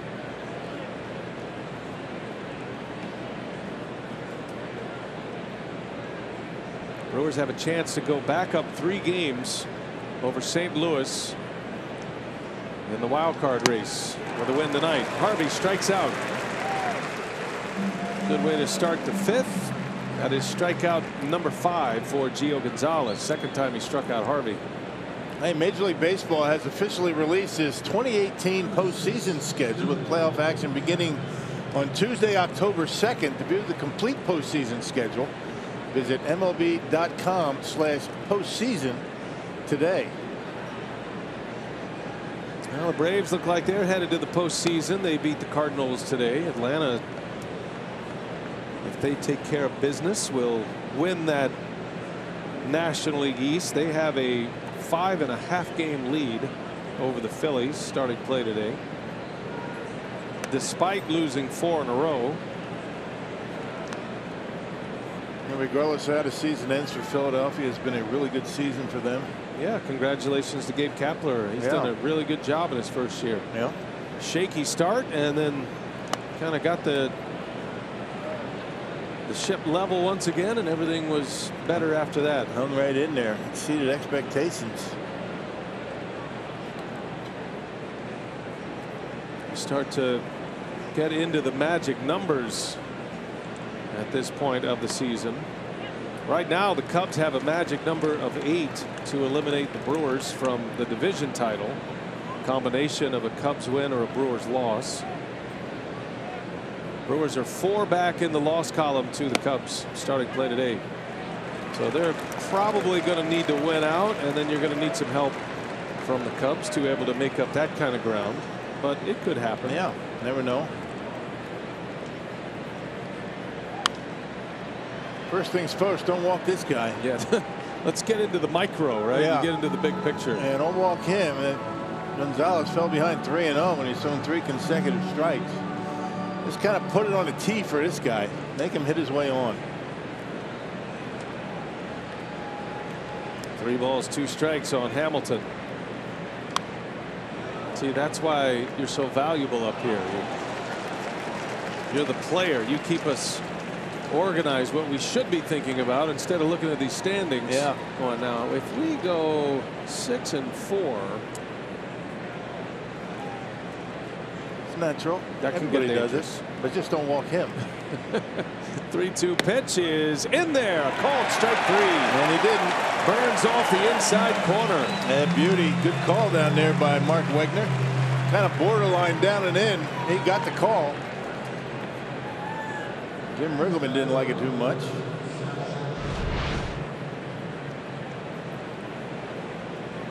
Good job holding it there for the home plate umpire, Manny Pena, framing that pitch. That was Gonzalez's 5th strikeout. And 2 men are gone in the 5th. Top of the order now. Here is Schebler. Curveball, strike, dandy. The get-over variety.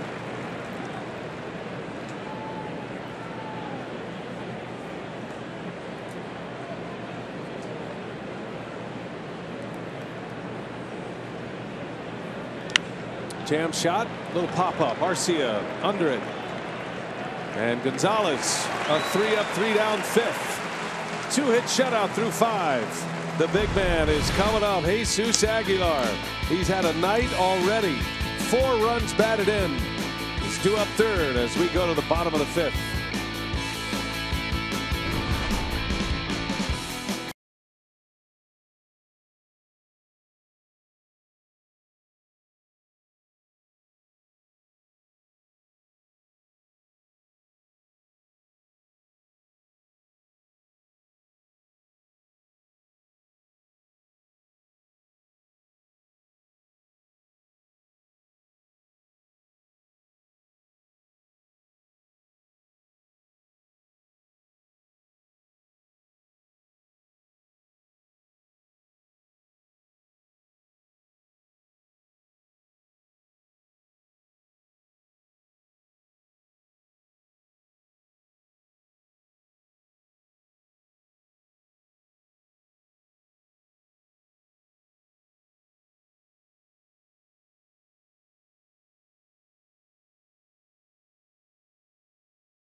On your mobile device with Fox Sports Go. Download the app, take Fox Sports Wisconsin and Brewers baseball with you wherever you go. Roof is closed on a Wednesday night. Brewers and Reds 4-0 Milwaukee. Top of the order coming up for the Brew Crew. It's Granderson to start it, then Yelich, who's 2 for 2 tonight, and then Jesus Aguilar, who is 2 for 2 with 4 RBIs tonight. Granderson looking for his first hit.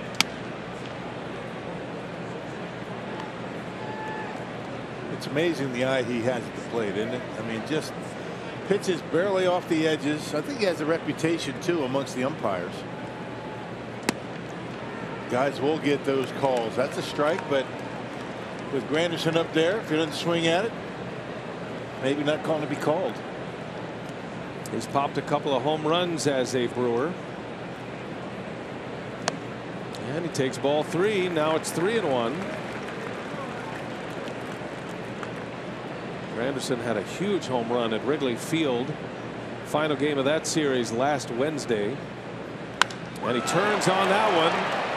Schebler is right there to make the play. Hit it hard, but right at the Reds right fielder. Out number 1 for Harvey.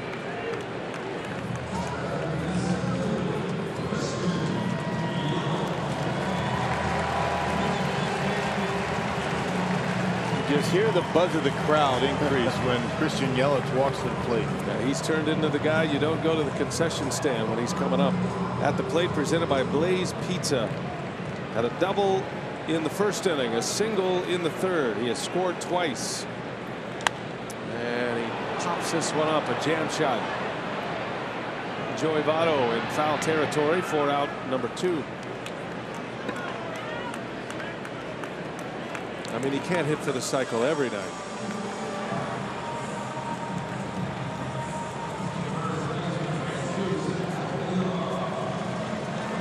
Jesus was admiring the home run he hit. They were playing on the big screen.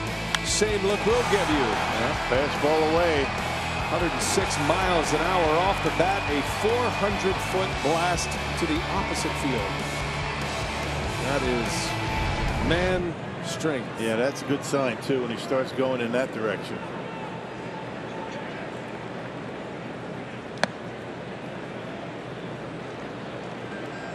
Aren't many right-handed hitters go up there in the bleachers to the opposite field.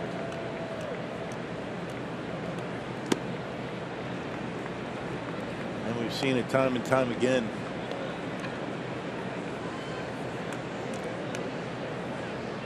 Significant milestone for Jesus Aguilar to break through and drive in 100. He did that with an infield hit in his first at bat.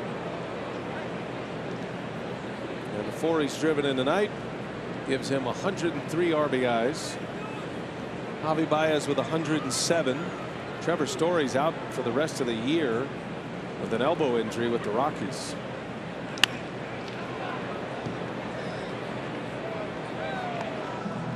There was no bigger run producer for the Brewers in the first half than Jesus Aguilar.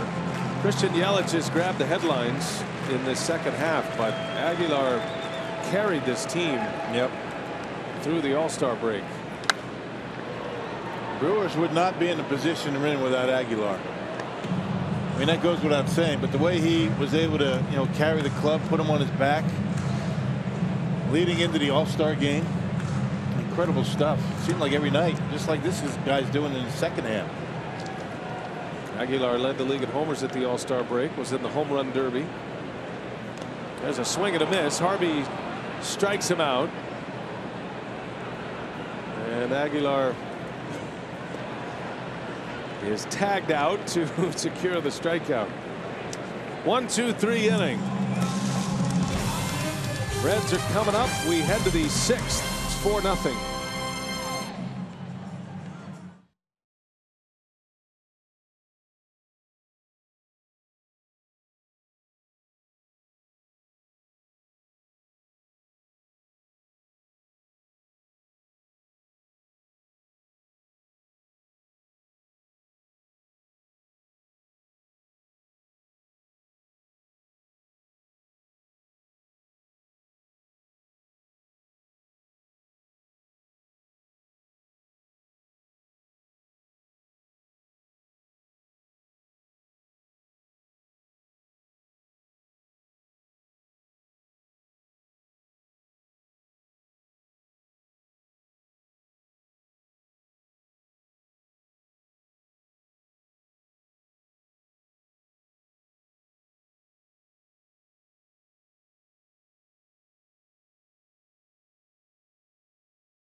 Season with a series against the Tigers at Miller Park starting Friday, September 28th. And since it's the last 5-county Friday of the season, all 5-county residents can get half-price tickets for the series opener. To book your seats, go to Brewers.com today.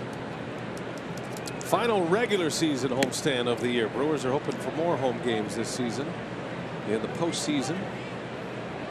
Gio Gonzalez back to work. He has been terrific tonight. He's pitched around 2 trouble spots in this one, stranding 2 runners in the second and in the fourth.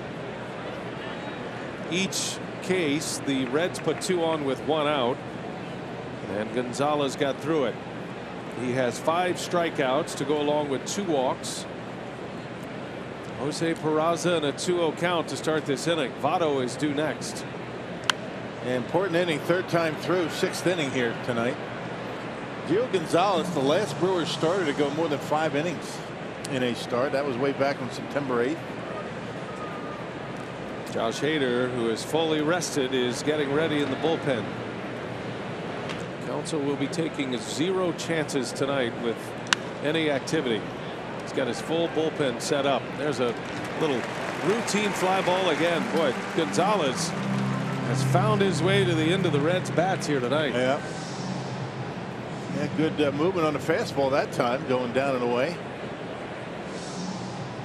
2 lazy fly ball outs with 2 men on base to end the 4th inning. It's been real good working the edges. Shift is on. Joey Votto at the plate. And he starts him with a hook in there for strike. And we talk about that stretch of starts not going more than 5 innings. It's not necessarily because the starters are not doing well. Craig Counsell's been managing for a while now like it's a playoff game. Typically it comes around 3rd time through the batting order, and oftentimes if the Brewers aren't hitting and you don't have the kind of lead you have here today, if this is a 1-0 or 2-0 game, you might see Hader in this inning with the likes of Votto and Jeanette. Oh, look at that play by Arcia. Oh, the Matador. That's a hat tipper right there. Man, something special. And sometimes, you know, guys, and we've talked about this before, they impress even themselves. A pick like that one had a top spin on it. And check this out. I mean, those are some nice hands. Flat-footed throw over to first base. The catch he made on the foul pop to start the game, and then that pick on the backhand. That's as good as you can do it. Yeah. From the shortstop position. And make it look easy. I love how he just turns around and he watches the replay that they play on the big board. It's like, oh yeah, that was pretty good. Yeah, I'll have some sunflower that. seeds. Yep, I'm going to put that on my highlight reel. I'm going to reward myself with a bag of sunflower seeds that I keep in my back pocket.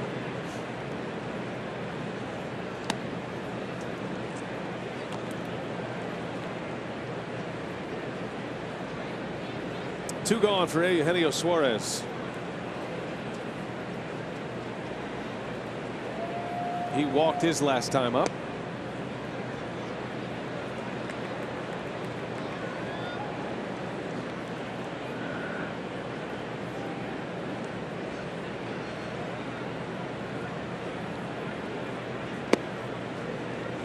Not biting on that changeup, and it is just missing. Yeah, but that's where you want to miss. I mean, miss down in the zone. You don't want to miss up. Those are the ones that end up in the seats. See what he gives him here. 3-1. Hitters count. Fastball, and Suarez into right center. Yelich is calling. He's got it for the out. A 1-2-3 inning for Gio Gonzalez, and some nifty glove work by Orlando Arcia. Still 4-0 Milwaukee.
For baseball, a series finale between the Phillies and the Mets, and in the first inning, Rhys Hoskins with this home run to right center field off of Mets starter Noah Syndergaard. That homer came in the first inning, gave them the early lead, and Philly would go on to win that game 4-0 over the Mets. So they are now 5.5 games back in the National League East of the Braves, and they will head there to Atlanta for a big weekend series. All right, Sophia, thanks. That will be a big one. Now Travis Shaw leading off for Milwaukee, the former Red Sox. Shaw, Santana, Moustakas coming up for the Brewers. 4-0 Milwaukee. Matt Harvey continues on here.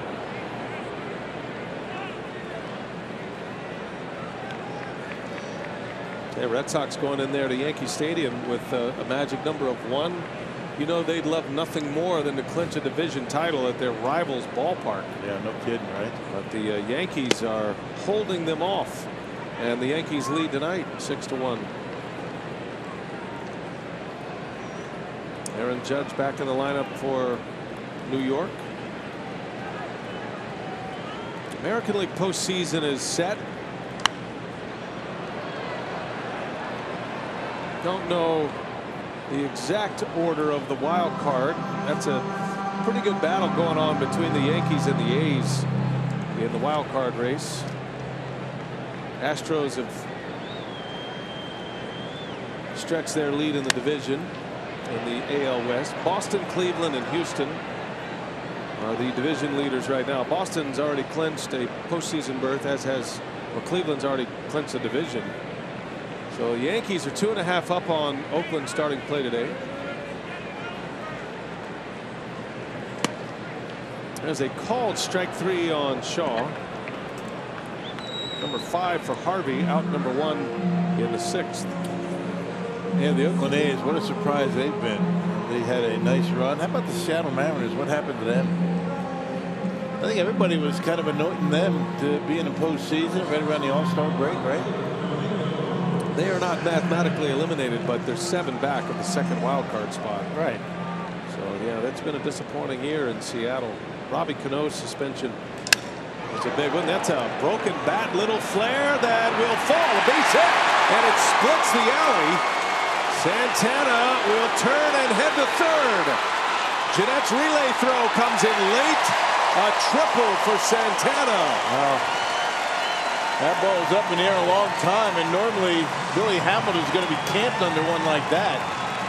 He kind of peeled off, avoiding contact with Schebler. Kind of a crazy looking play. It's going to be a triple, but one of you would have thought that Billy Hamilton would be able to catch. Check him out. He's going to peel off right here, thinking Schebler is going to run into him or catch it. A triple for Domingo. He thinks it's an out too. And then he starts to run. First triple of the year for Domingo Santana. And he gets to third with 1 out in the inning. Scoring chance for the Brewers right now. They're going to walk Moustakas intentionally. That's a strange looking play out there in right center. In the air too long to drop for sure, but even if it drops, you're thinking at worst it's a single, it's a flare single, but a misplay. Schebler and Hamilton not communicating, and Santana goes all the way to third base. He'll take it. First and third for Manny Pena. Reds are going to take a shot at a double play to try to get out of the inning. They'll back their infielders up now. Pena's grounded into 13 double plays this season. RBI chance for him.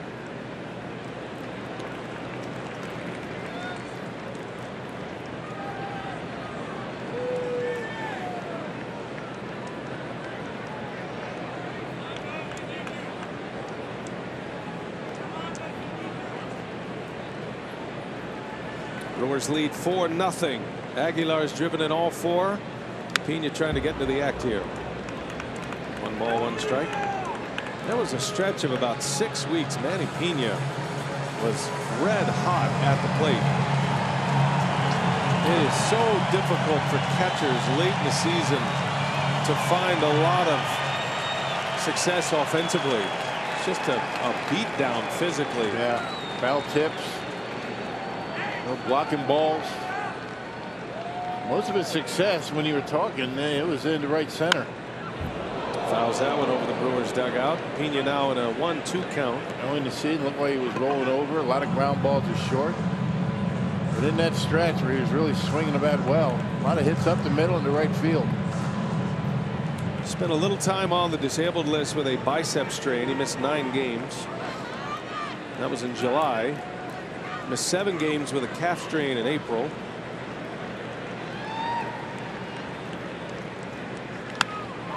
He's pushed through some physical problems. He's done a great job behind the plate. He is an excellent catch and throw catcher. Had stitches in his lip. That's right. Hit by a pitch. Yeah, he was hit by a pitch. Cincinnati.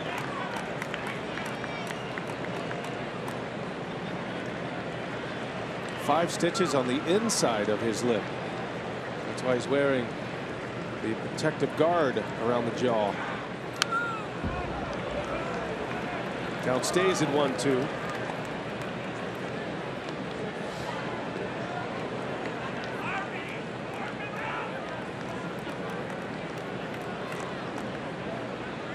Some hitters respond well to that C-flap, they call it. That flap that protects the jaw. Some that struggle with it with the vision. Just kind of right there in your periphery line of sight. First and third, one away. Here's another 1-2. And that one's close, but misses maybe high, maybe a little outside. Pena got a break. Yeah. Take advantage of it. So Matt Harvey snatched that ball out of the air on the return throw from the catcher. He wanted that call. Pitch number 98 for him as he works in the 6th. 2-2.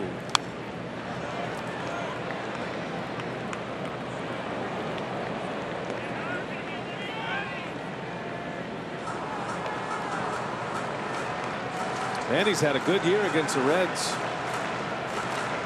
10 hits and 30 at-bats to start play today. He's 0 for 2 tonight. Pena hitting .333 against the Reds with a homer and 4 RBIs this season. Another 2-strike pitch, and he fouls another one away. I like the way he's trying to just stay back and punch it to right field. Not getting out in front. It'd be a nice run to pick up. That tack-on run. It'll be the 9th pitch he'll see from Matt Harvey in this at-bat. Santana at third, Moustakas at first. And the 2-2. You'll see 10 pitches. Slider down and in. Moustakas running on that pitch.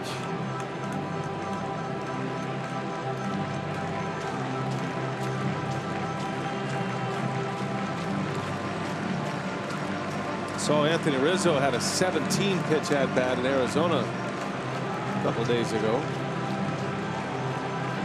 Danny Darwin, the Reds pitching coach, out to the mound. They buy Harvey a little breather here. Yeah. Moustakas had 3 stolen bases with Kansas City. Has not stolen a base yet with the Brewers. I beg your pardon, that's a manager, Jim Riggleman, not Danny Darwin. The manager is out for a discussion with his infielders.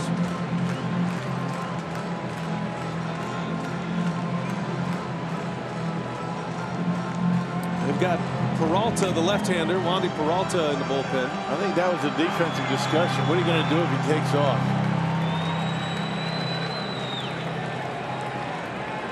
Matt Whistler is the right-hander. Let's see if Moustakas can generate a little more anxiety with the Reds. First and third, one away.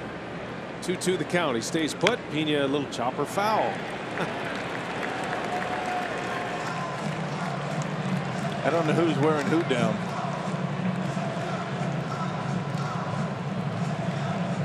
You'll see an 11th pitch in this at bat.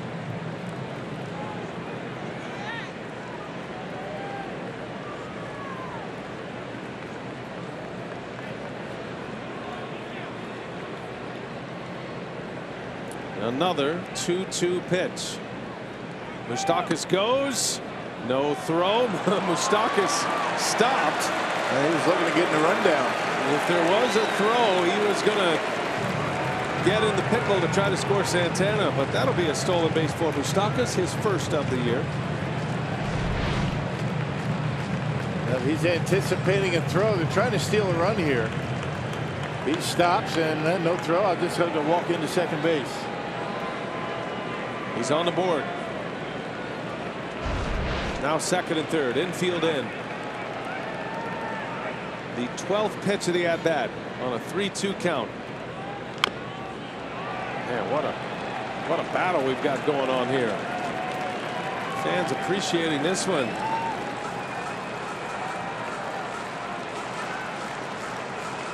Killing the pitch count for Matt Harvey. It's probably his last hitter.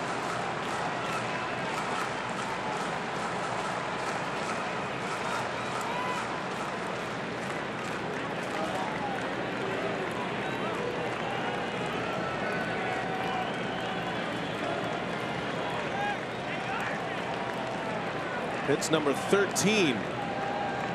And that one's deep. Way back into left field.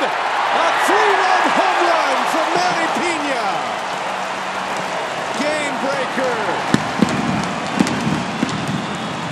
7-0 Brewers on Pena's ninth.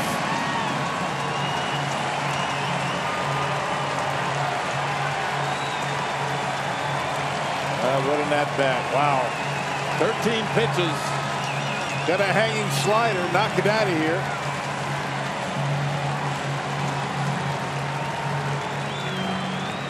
Well, he earned that one. First home run since September 1st. Manny Pena down the gauntlet. And a chaser for Matt Harvey. The Brewers get 2 3-run home runs tonight. Harvey will exit. Pitching change at Miller Park as the Brewers bust it open.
Pitch at bat results in a 3-run home run, and the Brewers get their second 3-run home run of the night. Badger Mutual Insurance play of the game right here. All 13 of those offerings. Yep, 9 foul balls. The count was 1-2 at one point. 13 pitches. Finally, a hanging slider, 90 miles an hour on pitch 13, knocks it out of here, making it a 7-0 lead for the Brewers. A biggie for Manny Pena.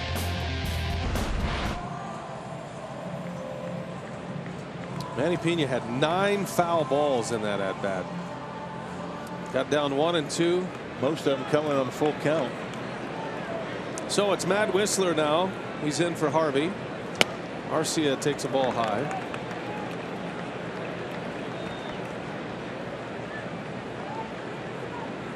And you see the numbers for Whistler. He's made 3 starts in 13 appearances. 446 earned run average. They like this guy. He's got a good arm.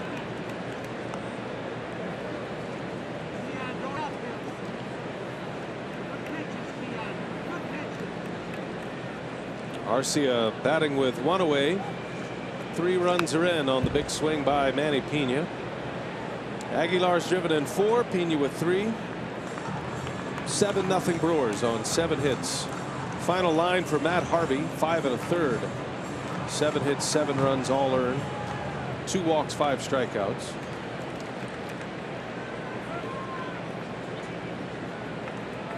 Made 2 mistakes tonight, right? 2 homers. Cost him dearly. Yeah. Arcia strikes out. I mean, the triple by Santana certainly wasn't a mistake.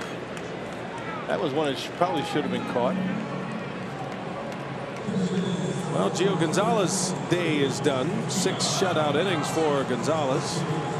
Keon Broxton will pinch hit. Nice start by Gio tonight. Needed that one, huh? Yes, he did. So did the Brewers.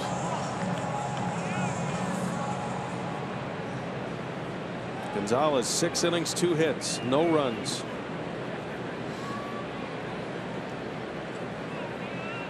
Job well done. That was a good changeup he had tonight. It really was a good pitch. He didn't leave any of those changeups up in the strike zone. When he was missing down. That's where you want to miss. Terrific work. In line for his 2nd win as a Brewer. Broxton on the ground. Nice pickup, Suarez. And that will retire the side. Excellent play by the 3rd baseman. But how about Manny Pena? Best at bat of the year. 13 pitches. Finally got a hanging slider, and he did not miss. 3-run jack. 7-0 Brewers as we go to the 7th inning.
As we go to the 7th inning, had an 8-0 win in the opener. Had a troubling loss yesterday. Brewers only had 3 hits, but they have accounted for that and more here tonight. 7 runs on 7 hits, 2 3-run homers. Now Corey Knebel is on to pitch. One of the many changes that Craig Counsell makes, and he will probably try to get an inning apiece the rest of the way from some key relievers. After the Brewers have an off day tomorrow, they'll go to Pittsburgh. Don't want them sitting too long. Yelich, Broxton, and Granderson make up the outfield now. Broxton stays in to play center.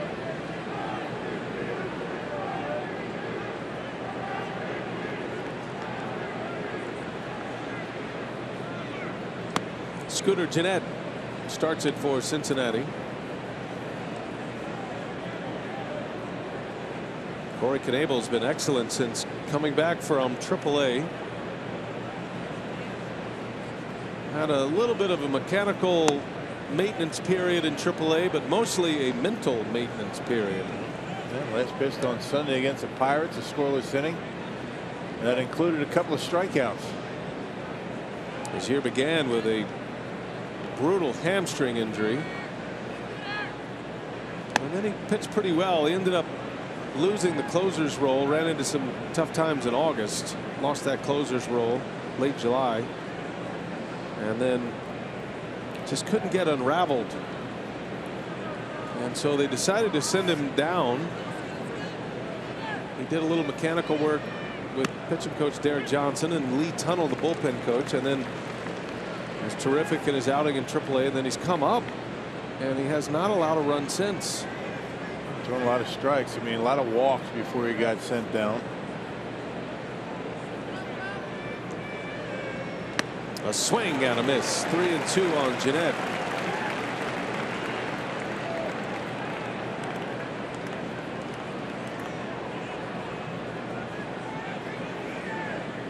All-star closer last year, Corey Knebel.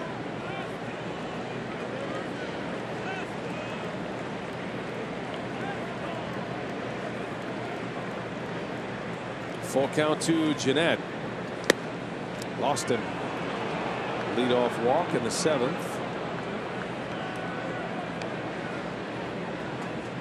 Well, Brewers bullpen has been excellent, and collectively that group in our BP Brighter picture tonight. Since September 7th, the bullpen ranks for the Brewers. They lead the majors in ERA, first in opponent batting average, strikeouts, second in strikeouts, strikeout to walk ratio. And I bet they're up there in innings too. I mean, because as we talked about last couple of weeks, Brewer starters have not been going too deep. So, you know, bullpen has been eating up, you know, last 4 innings in most cases. Knebel, 3 consecutive outings, pitched multiple innings. Went an inning in the 3rd against the Giants. The next day went an inning in 3rd against the Giants. And then went 5 outs, an inning in 2/3 against the Cubs in that big 5-1 win for the Brewers. Big swing and a miss, a strikeout for Knebel. On 3 pitches, he puts away Phillip Ervin for out number 1. And landed the curveball on the 0-1 pitch, and that got into the head of Ervin, and then he blew him away upstairs with the fastball. Throwing the curveball for strikes, imperative for Knebel. Did a good job of that to Ervin.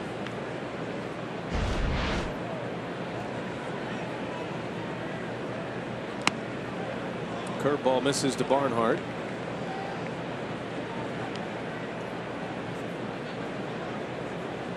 This is Knebel's 9th appearance since coming back from AAA. He has only given up 2 hits.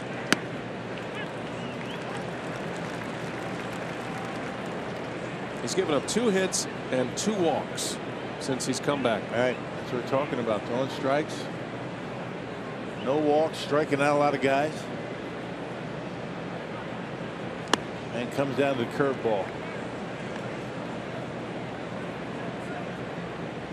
2 walks, 16 strikeouts in those 9 games, including this one. That would be an 8-1 strikeout to walk ratio if my Georgetown math is accurate. That's not bad. That's my hometown guy on the mound right there, Corey Knebel, Georgetown, Texas. Got a lot of Texans in Miller Park. You got your brother in town. Brother Mike is here. Boy, that was a love fest before the game. Right. I enjoyed it though.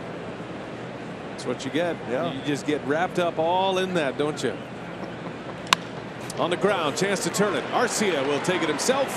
Knebel's out of the inning. You know what we say in Georgetown, Rock? Eagle fight never dies. And Knebel, another successful outing here in Milwaukee. Never dies.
over the Reds. And in honor of Roberto Clemente, Major League Baseball annually bestows an award in his name to recognize the player who best represents the game of baseball by making positive contributions both on and off the field. This year, Corey Knebel will be recognized as the Brewers nominee. And you have until October 5th to vote for Corey. You can go to MLB.com/Clemente21. Congratulations to Corey. That's a tremendous honor. Yeah, but he is very proud of that honor and gives quick credit to his wife Danielle for a lot of the things that the Knebels are involved with. You got to give him a lot of credit, man. Yeah. He's come back and pitched well. What a weapon he is now for Craig Counsell in that bullpen. Granderson pops this one up. Foul ground. Suarez is over, and he'll make the catch for the out.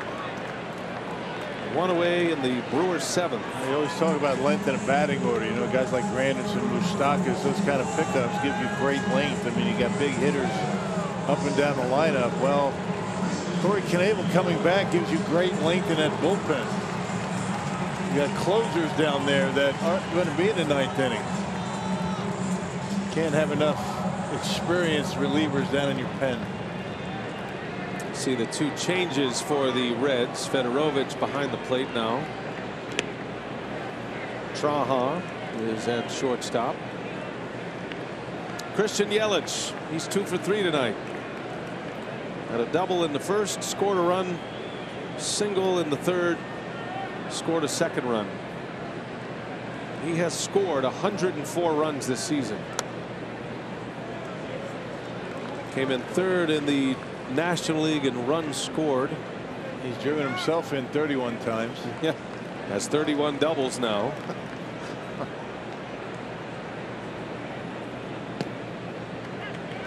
Currently tied with Matt Carpenter.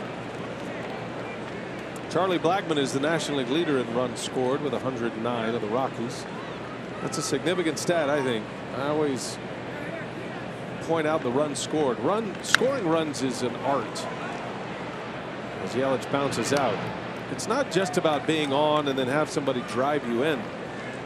It's about getting on, and the number of times you do get on, and when you're performing at a clip that Yelich is, you're on a lot. But then his speed and his ability to go 1st to 3rd and get himself in a position with stolen bases to score runs. Take the extra base on balls to get away. I mean, good base running instincts, things that you can't really teach. And it's not bad to have a guy like Aguilar behind you in the batting order. Who has driven in 4 tonight, has 103 RBIs. He's got a chance at the RBI crown. Javier Baez leads the league with 107.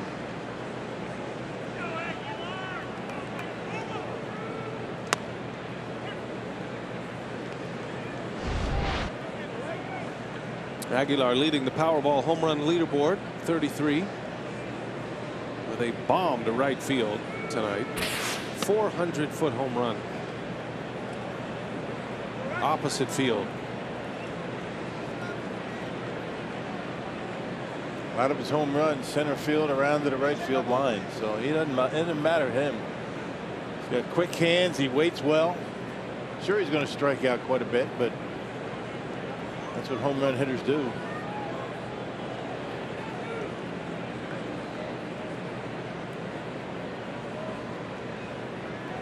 One ball, one strike.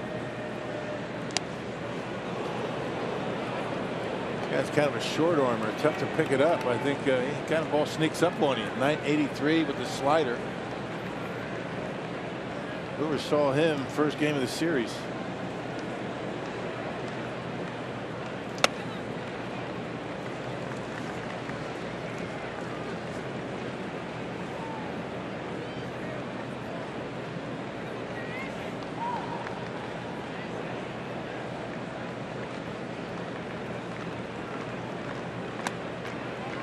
Count goes full.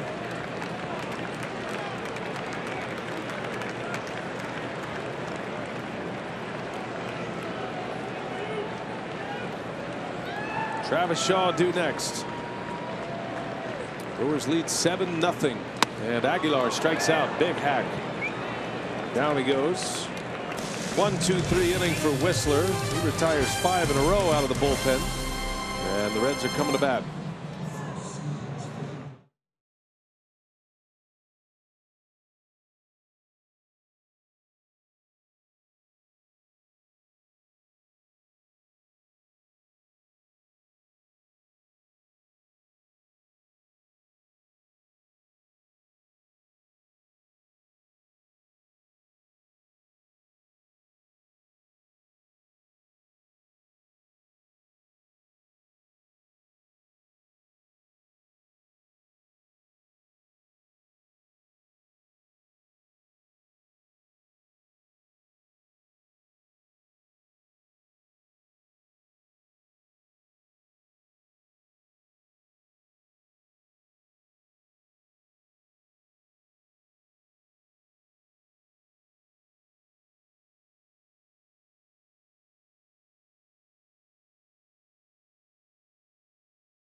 By Miller Lite, great taste and only 96 calories. And by Toyota, let's go places. Hey, tonight's time of the game winner, the Green Shack in Armstrong Creek. As they call the Brewers by 10 o'clock tomorrow morning, they get 40 tickets to a 2019 Friday night game in the Miller Lite Beer Pen. This offer courtesy of the Tavern League of Wisconsin. And Miller Lite, Armstrong Creek, northeast Wisconsin in Forest County. Well done. Junior Guerra is on to pitch now for the Brewers. Junior done a pretty good job coming out of the bullpen since being taken out of the rotation.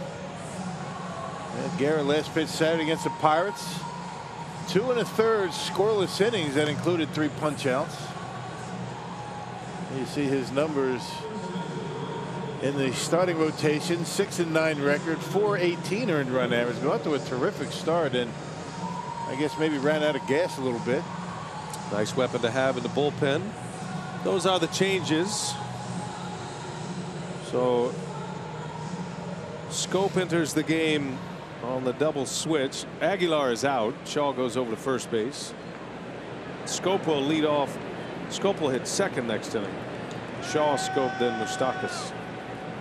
So you got Santana and Aguilar, the 2 starters tonight at first and right. They're out. Craig Counsell meandering around the lineup, tightening up defense, and maybe trying to get a couple of innings out of Junior Guerra. Yeah, I'll tell you, that 3-run home run by Manny Pena not only kind of gave him a little bit of breathing room, but hopefully not having to use Josh Hader tonight and Jeremy Jeffers. Anytime you can give those guys extra time, become valuable when the team goes to Pittsburgh. Mason Williams pinch hitting for the Reds in the pitcher spot in the batting order. So Matt Whistler goes an inning and 2/3 scoreless, retired all 5 batters, 2 Ks in relief of Matt Harvey. 1 ball, 1 strike on Williams. That's a good pitch. Curveball from Guerra. That completely fooled Williams. That's why I didn't swing at it. I didn't miss by much. Guerra's comfortable out of the bullpen. He's pitched most of his career out of the pen. Fly ball center field. Broxton will ease over, and there is out number 1. Well, Gio Gonzalez started tonight, was impressive. 6 innings, no runs. Surrendered just 2 singles. Had a couple of walks and 5 strikeouts. Got a chance to win his 2nd game as a Brewer in 3 starts. Corey Knebel works a scoreless 7th inning, gets a double play ball to end the inning after a leadoff walk.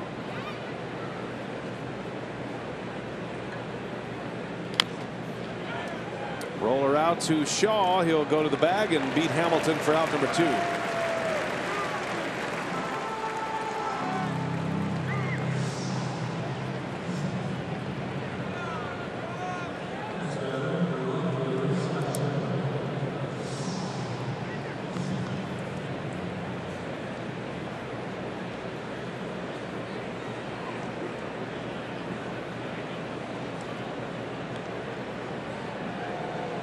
Brewers have rearranged their rotation for Pittsburgh. They'll start with Chacin on Friday. Chacin, Davies, and Wade Miley will be the 3 on the mound against the Pirates. Brewers have not played the Pirates well this year. They got swept in a 5-game series in Pittsburgh right before the All-Star break. They're going to lose the season series, but 3 monster road games to start the final regular season road trip of the year.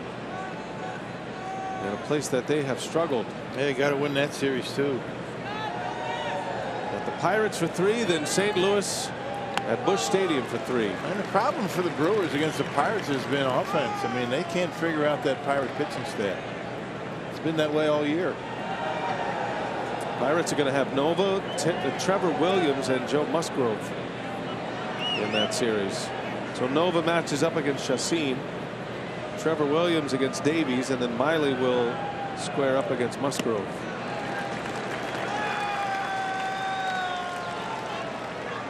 Following an off day tomorrow.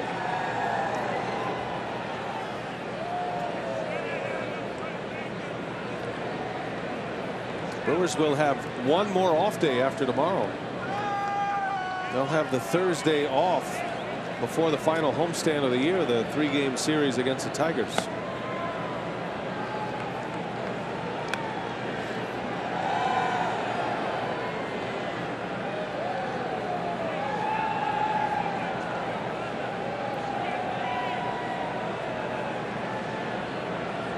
Two-two the count on Scott Schebler with 2 away. Reds batting in the 8th.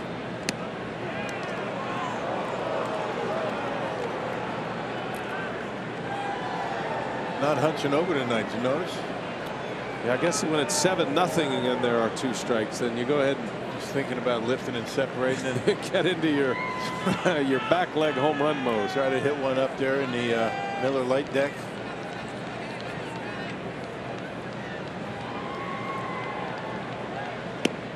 Did he go? Didn't matter. Called strike 3. Guerra with a strikeout. Nice inning for Junior Guerra. 1, 2, 3. The Reds go in order.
over the Reds. Craig Kashan, Tim Dillard getting set for Brewers Live postgame coming up after the ball game. One big subject line, pitching. You hit it with Gio Gonzalez before the game.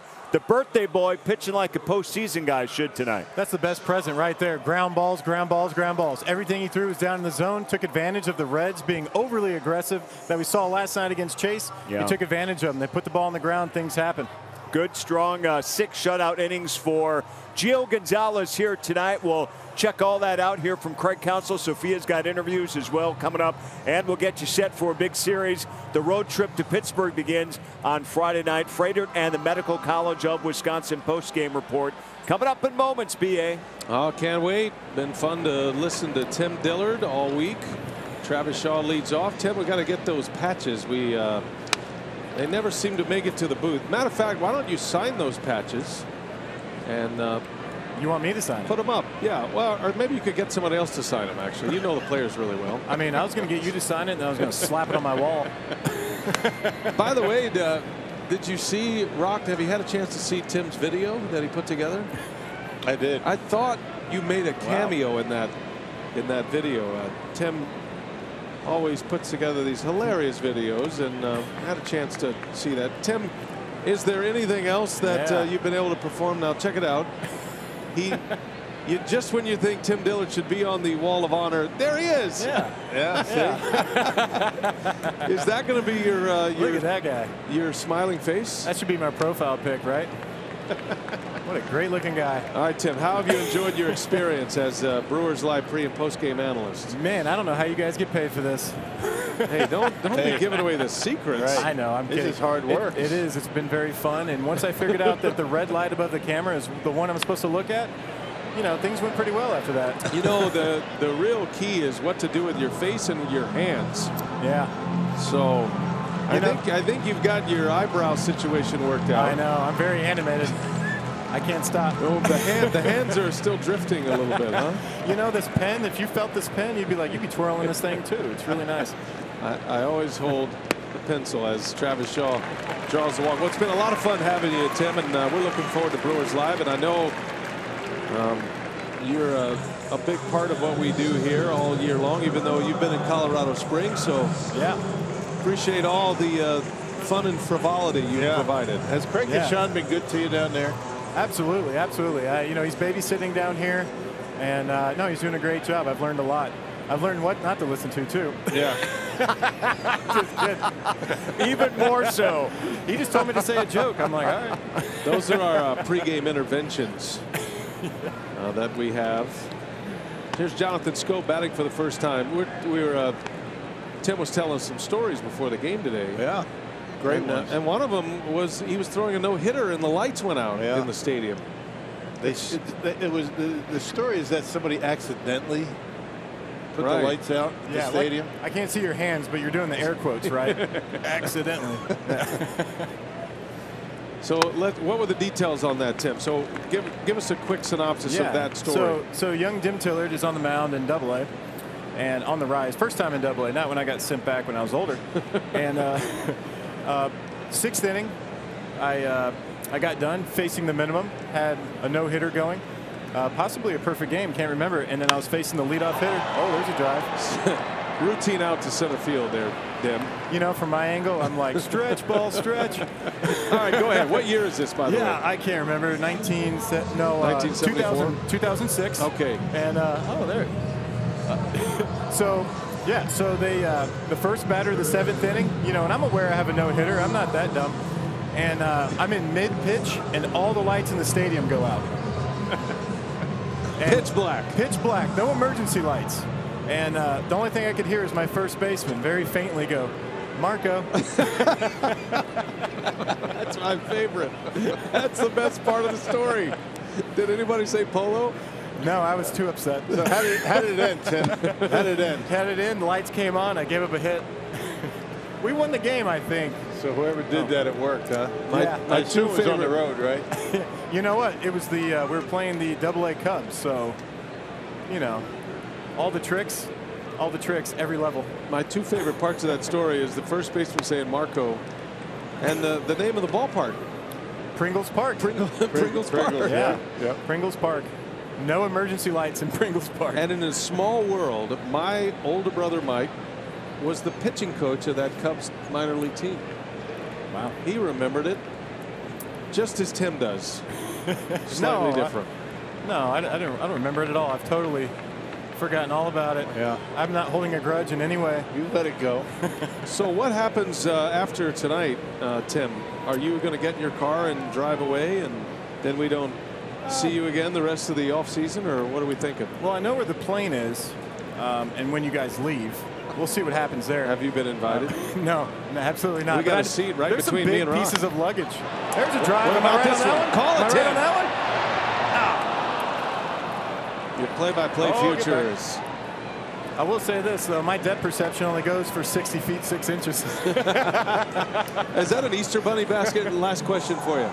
Just to your left? It is, and there's candy in it. Wow. Yeah. That doesn't even surprise me. It kind of fits perfectly. All right, we'll let you guys alone. Awesome. Thank you for helping us Absolutely. have Thanks, a few guys. laughs here in a 7-0 game. The famous Dim Tillard. You know, he was a fantasy camp coach last year. I heard he was a favorite. They fell in love with him. Why wouldn't you? But absolutely hilarious. But what we've known from Tim, and particularly, this week, he's pretty good. He's a pretty good analyst. Knows when to be serious. Knows the game and knows how to present it. Good job. I love the Wall of Honor bit. Right Cameras panning down right all next to Corey Hart. and then he's standing there. He had a bit before the game. Did you see? They did it on the big screen here, kind of a between innings bit where they did the lookalike. Pena with a ground ball, and that will retire the side. Eating a hot dog. He was eating a hot dog. He dropped a hot dog. He's like a regular Max Pack getting that, Tim Dillard. And it's been great having him. There he is. Look at him, hard at work. Full beard and all. Turn around, Craig.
Well, that was one of the two big moments offensively in this game. The Manny Pena 3-run home run. It was on a 13-pitch at-bat. Quite a story. Got them all smiling here tonight at Miller Park. Freddie Peralta sighting here at Miller Park. It is his first game in the big league since his last start, which was against the Reds on August 29th. Yeah, it got roughed up a little bit. That was at Great American Ballpark, 4 1/3. 5 runs, 6 hits. It's been a while for Freddie, but getting the 9th inning here tonight. Seeing if he could be a viable option in the pen. Peralta was sent down to AAA after that game, mostly to clear some roster space, as the Brewers were soon to be adding Gio Gonzalez to their rotation. Guerra and Peralta came out of the rotation. It wouldn't be a game if Manny Pena didn't get his mask knocked off by a foul tip. I think that got them both, Pena and the home plate umpire. Boom, boom. Yeah. The double hit. Blake Traha at the plate for the Reds, his first at bat. September call up. 0-2 pitch. Hey, got him. 96 with a fastball. And it's been over 2 weeks since his last outing. And he comes in pouring in the strikes test, Freddie Peralta. I mean, he was throwing what, about 93, 92, 93 most of the time as a starter with a little bit of rest. Bringing it in there pretty good tonight. It's all about throwing strikes for this guy. He's got great stuff.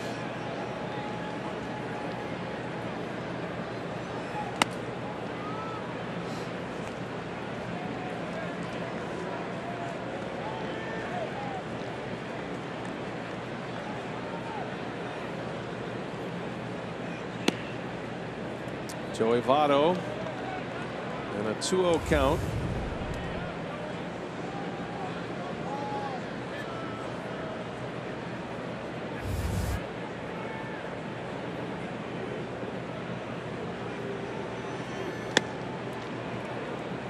Well, the Brewers scored first. They got a run in the first on an Aguilar infield hit after Yelich had doubled. Aguilar hit a 3-run home run in the third. Pena with a 3-run home run in the sixth. Brewers able to put it on cruise control tonight as Votto draws the walk.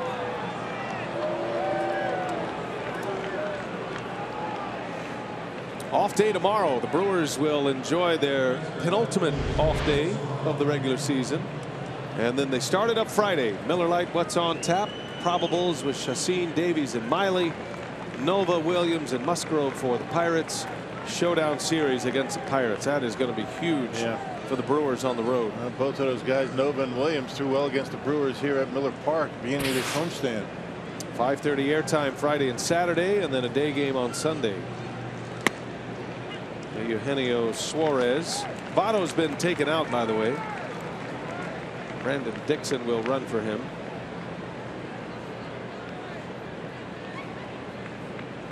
Votto wasn't about to give up that at bat, was he? He probably didn't want to get pinch run for either. By the way, that walk by Votto extends his on base streak to 18 consecutive. He had been 0 for 3.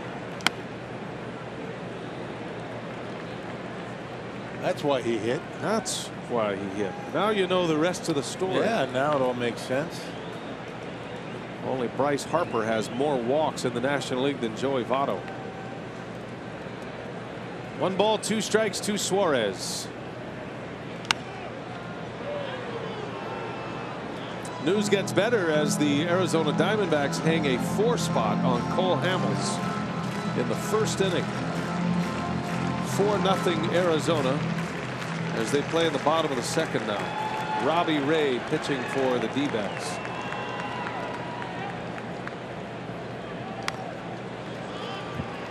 Diamondbacks got 4 runs on 5 hits in that first inning. Christian Walker hit a 3-run homer. Just getting underway out there. Cardinals already lost today. Braves beat them this afternoon, salvaging the final game of that series.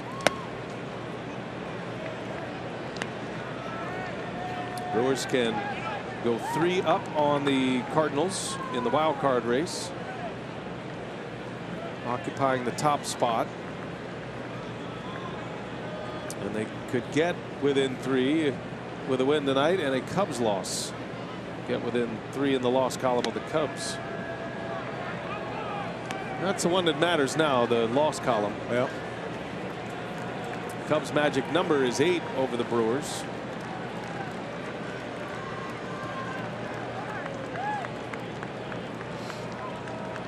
Still a lot of baseball to be played. Suarez pops it up. Scope is back. And there is out number 2. And the Reds are down to their last out. And the Brewers trying to get back to their series winning ways with one more out.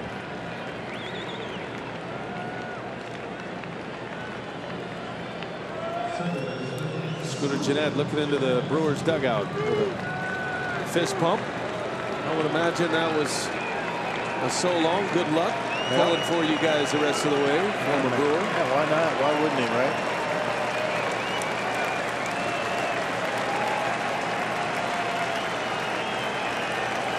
Crowd of over 33,000 tonight.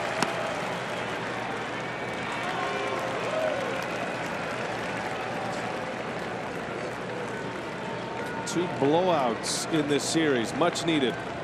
Can organize your pitching, get some guys some innings that have not been pitching. Most importantly, an extra day of rest for Josh Hader. The more rest he gets, the more dangerous he is.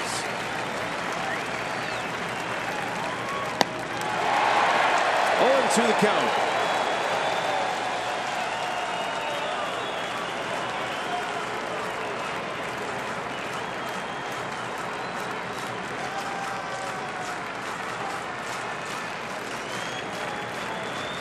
Peralta trying to finish it off here at Miller Park.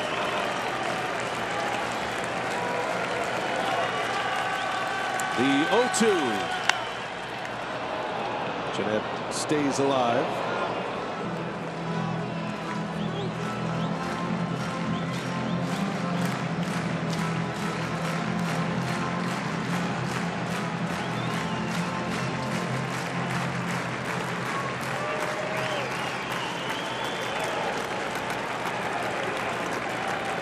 Knebel, Guerra, and Peralta to the finish line for Gio Gonzalez. Shattered bat. Yeah, right off the end. Curveball.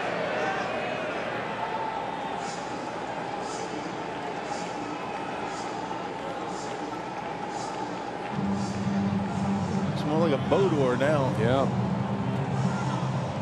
Split right down the middle. Right off the end of the bat. With those cupped bats, that's what happens. Play a little cricket with that.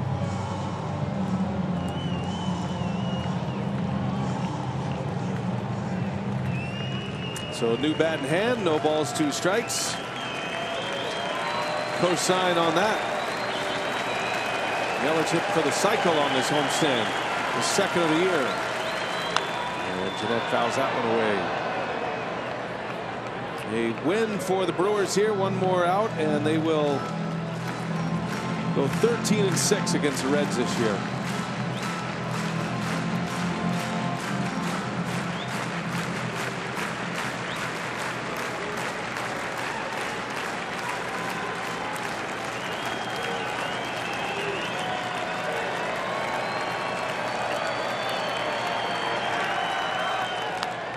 Well, Gennett hanging in there.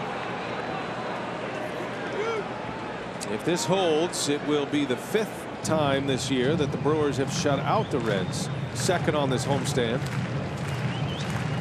The Reds have not been shut out by a single team 5 times in a season since the Pirates shut them out in 1960. That's a long time ago to avoid that kind of shutout success. 0-2 pitch and a swing and a miss. It's a strikeout to end it. Gennett will turn and head to the dugout, and that's it. Brewers win. They win the series. Jesus Aguilar drives in for a 3-run home run. Manny Pena with a 3-run home run. And a cruise to the end in a 7-0 win. Gio Gonzalez, his second win as a Brewer. Good homestand overall. Yeah, big start for him. The Brewers go 3-3 on the homestand and extend their lead in that first wild card spot to 3 over the Cardinals. 13th shutout by the Brewers pitching staff, and the 2 3-run home runs all they needed tonight. They put a game between themselves and the St. Louis Cardinals. And with a Diamondbacks win tonight, they could pick up a game on the Cubs. That sets us up for Brewers Live as the Brewers are shaking hands. Let's send it to Nelly's Corner. Tim Dillard joins Craig Kishon tonight. Okay, Bien, good victory tonight, and a happy birthday to Gio Gonzalez. That's the way to celebrate it, with a victory. We'll talk about it.